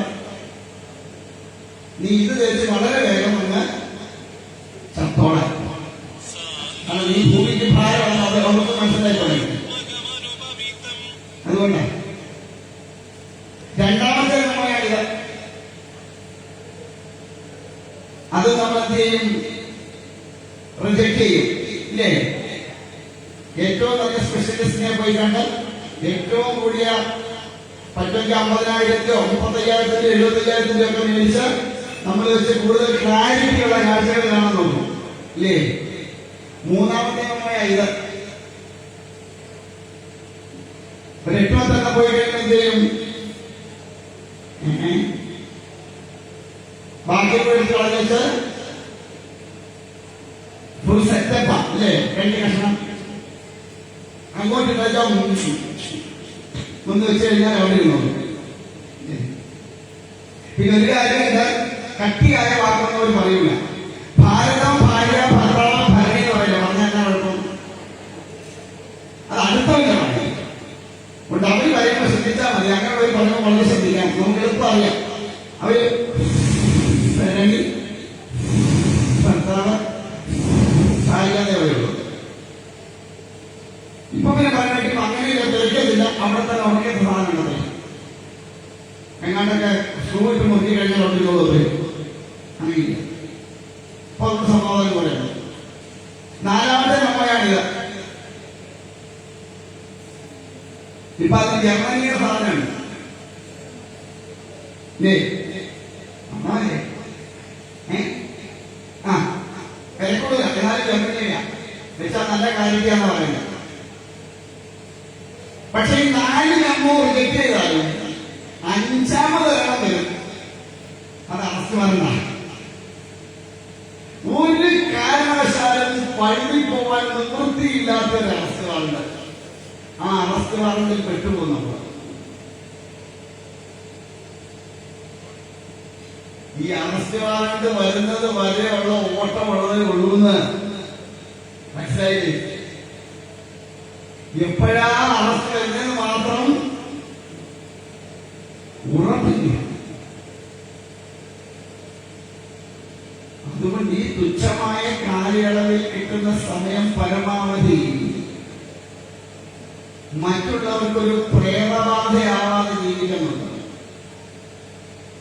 ബാധയാവരുത് മറ്റുള്ളവർക്ക്. നമ്മൾ മനസ്സിലാവുന്നുണ്ടോ? അതുകൊണ്ട് ഈശ്വരനെ സ്മരിച്ച് നമുക്ക് ഉള്ളതിന്റെ ഒരു വിധം അർഹരായിട്ടുള്ളവർക്ക് കൊടുത്ത്, അത് വേണം. ദാനം ജീവിതത്തിന്റെ ഒരു ഭാഗമാണ്. നമ്മളാൽ കഴിയുന്നത് സഹായമല്ല കേട്ടോ. ഒരിക്കലും ആർക്കും സഹായിക്കരുത്. ഒരിക്കലും ആരെയും സഹായിക്കരുത്. സമർപ്പണമയാകാം. ചിലപ്പോൾ ഇടങ്ങളിൽ നോട്ടീസിൽ കാണാം, ഉത്സവത്തിന് എല്ലാ ഭക്തജനങ്ങളുടെയും സഹായ സഹകരണങ്ങൾ അഭ്യർത്ഥിക്കുന്നു. ആരെയാ നമ്മൾ സഹായിക്കാൻ പോണേ? അല്ലെങ്കിൽ സഹായിക്കാൻ എന്താ നമ്മളുള്ളത്? എപ്പോഴും സമർപ്പണമേയാവും. ഈശ്വരിയുടെ മുമ്പിലായാലും ഈശ്വരന്റെ മുമ്പിലായാലും മറ്റുള്ളവർക്കായാലും എപ്പോഴും സമർപ്പണ ഭാവത്തോടുകൂടി കൊടുക്കാവും. ഞാൻ അവരെ സഹായിച്ചു എന്നൊരിക്കലും പറയാനിട വരരുത്. സമർപ്പണം ചെയ്യുന്നതാരും അറിയുകയും ചെയ്യരുത്.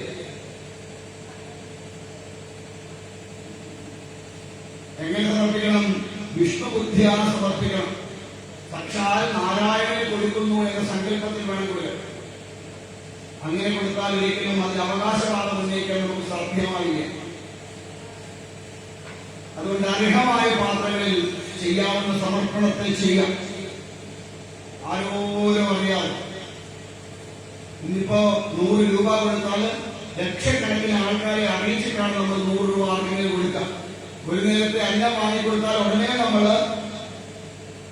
സോഷ്യൽ മീഡിയ വഴി ഞാൻ നാട് ഈ അമ്മ പാവപ്പെട്ട അമ്മയായിരുന്നു, ഒന്നുമില്ലാതിരിക്കുമായിരുന്നു, ഞാൻ നാട് അപ്പുറത്തെ ഹോട്ടലിൽ കയറി ഒരു ഷാപ്പ് അമ്മയ്ക്ക് കൊണ്ട് കൊടുത്തു. ഹായ് ഗൈസ് കണ്ടോ എന്ന് ചോദിച്ച് 50 രൂപയുടെ ചോറ് മേടിച്ചു കൊടുത്തിട്ട് നാട്ടുകാരിൽ നിന്ന് 50,000 ഉണ്ടാക്കും. അവനെ വിളിക്കുന്ന പേരാണ് നന്മ മരുന്ന്.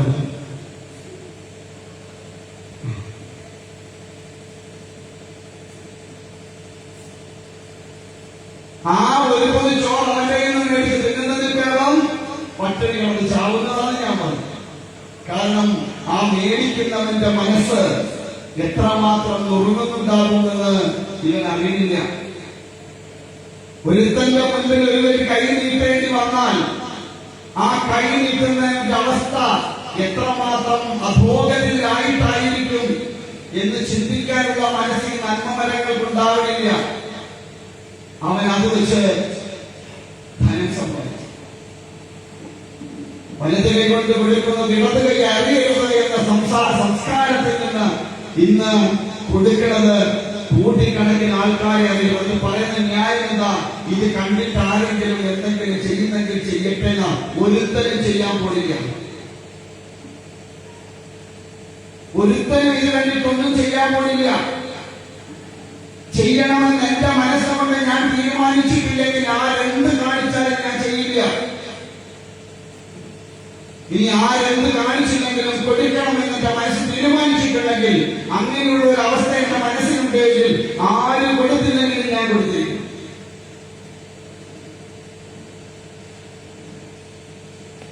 ഇല്ലേ? ഇവൻ ആ മൊബൈലിനകത്ത് ആ മുഖം കാണിക്കുമ്പോ ആ കണ്ണിൽ നിന്നൊഴുകുന്ന കണ്ണുനീര് ആരും കാണുന്നില്ല. ആ കുറുങ്ങുന്ന മനസ്സ് നമ്മളാരും കാണുന്നില്ല. ഇല്ലേ? ഏതവസ്ഥയില്ല ഒരുവന്റെ മുമ്പിൽ കഴിഞ്ഞിട്ടുള്ളത്. തിരിച്ചറിവില്ലാതെ മനുഷ്യത്വരഹിതമായ മനസ്സുകൊണ്ട് നടന്നിട്ട് അവന് ഒരു പേര് അധപ്പതിച്ച രീതിയിലുള്ള സംസ്കാരത്തിലേക്ക് മനുഷ്യനെ കടന്നു പോകുന്നു എന്നാണ് മനസ്സിലാവുന്നത്. അതുകൊണ്ടാണ് ഞാൻ പറഞ്ഞത്, ഒരുത്തരെ സഹായിക്കരുത്. ഈശ്വരബുദ്ധിയ സമർപ്പണം ചെയ്യുക മാത്രമേ ആകാവൂ. ഒരു മനുഷ്യൻ അറിയരുത് കൊടുക്കുന്നത്. ഒരു മനുഷ്യനും അറിയാതെ 1 രൂപ എന്നെ കൊണ്ടുവരുന്നെങ്കിൽ ആ 1 രൂപ കൊടുത്ത് ഈശ്വര എനിക്കിത് മാത്രമേ സാധിക്കുന്നുള്ളല്ലോ എന്നാലോചിച്ച് ആ 1 രൂപ കൊടുത്തിട്ട് പോരുക. ഒരുത്തനെ അറിയിക്കരുത് ഞാൻ 1 രൂപ കൊടുത്തു. പ്രത്യേകിച്ച് ഇതുപോലെ സത്സംഗങ്ങളിൽ പങ്കെടുക്കുന്ന സജ്ജനങ്ങളാണെങ്കിൽ ഒരിക്കലും ആരെന്നും പറയരുത്. ഒരിക്കലും അത് നമുക്ക് ചേർന്നല്ല, നമ്മുടെ സംസ്കാരത്തിന് ചേർന്നതല്ല. അത് ആര് ചെയ്താലും അതിനോട് ഒരിക്കലും എനിക്ക് യോജിക്കാൻ പറ്റില്ല. കാരണം അതത്ര നല്ല കാര്യമായിട്ട് എനിക്ക് തോന്നുന്നില്ല. മനസ്സിലാവുന്നുണ്ടോ? കുറച്ചൊരിക്കൽ ചികിത്സാ സഹായത്തിനൊക്കെ ശരിയില്ലേ ആവാം.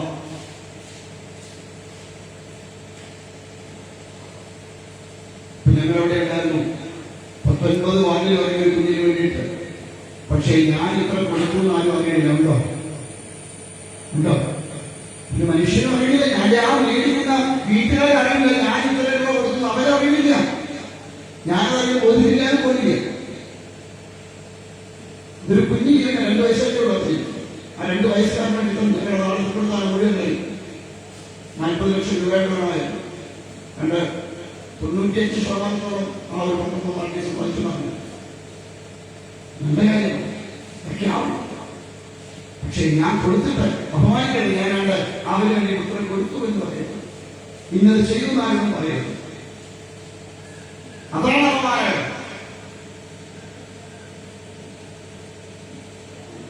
മനസ്സിലാവുന്നുണ്ടോ? പിടികിട്ടുന്നുണ്ടോ ഞാൻ പറയുന്നത്? അതൊന്നും മിണ്ടലില്ല. ഇതൊക്കെ പറഞ്ഞിട്ട് എനിക്ക് ഞാൻ അറിയാതൊന്നും അല്ലാതാവും. എനിക്ക് യഥാർത്ഥം പറ്റാത്തത്. കാരണം മനസ്സിൽ അത്രയ്ക്ക് സങ്കടം തോന്നി ഇതുപോലുള്ള പ്രവൃത്തികൾ കാണുമ്പോൾ. ഒരു പൊതി ചോറ് മേടിച്ചു കൊടുക്കുമ്പോൾ അതും വെച്ച് മോഡലെടുക്കാനില്ല.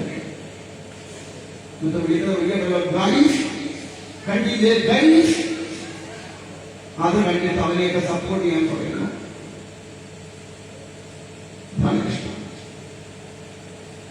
ഇതെല്ലാം തലയിൽ ഞാൻ സപ്പോർട്ട് കൊണ്ടില്ല. അതാ വേറെ സത്യം. അല്ല നന്മ ചെയ്യുന്നത് നന്മയുടെ വക്കിലേക്ക് പോയിരുന്നവർക്കൊന്നും ആർക്കും സപ്പോർട്ട് ചെയ്യാം. അപ്പൊ നിങ്ങൾ നോക്കുമ്പോൾ എന്റെ ഫേസ്ബുക്ക് എടുത്ത് 5000-ൽ പരം ഫ്രണ്ട്സ് ഉണ്ട് ഫേസ്ബുക്കിന്, 5600-ൽ പരം ഫോളോവേഴ്സ് ഉണ്ട് എനിക്ക്. പക്ഷെ നമ്മുടെ ഈ പ്രോഗ്രാമൊക്കെ കാണുന്നത് അങ്ങേ അറ്റം പോയ 500 പേര് 600 പേരൊക്കെ. അതേസമയം വേറെ എന്തെങ്കിലും ഒരു കോപ്പറായി ഞാൻ ചിത്രിക്കുന്നെങ്കിൽ ഇതിനകത്തൊക്കെ ഈ 5000-7000 പേര് കണ്ടി ലൈക്ക് അടിച്ച് ഇല്ലേ? അതാണ് കാലം. വേണ്ടതിനൊന്നും സ്വീകരിക്കാൻ ആളില്ല, അല്ലാത്തതിനൊക്കെ ആളുണ്ട്. സ്ത്രീയുടെ ഫോട്ടോ ഇട്ടതിൽ ഞാൻ ഇങ്ങളെ പിന്നാലെയാണ് 253K ലൈക്കും 2 മില്യൺ ഫോളോവേഴ്സും ഉള്ളത്. അതാണ് നമ്മുടെ സത്രത്തെ സംസ്കാരം. എന്തിനൊക്കെയോ വേണ്ടി അലയുന്ന ജന്മങ്ങൾ, എന്തിനു വേണ്ടിയെന്ന് യാതൊരു തിരിച്ചറിവുമില്ലാതെ എന്തിനൊക്കെയോ വേണ്ടി വായുന്ന മനുഷ്യരുണ്ട്.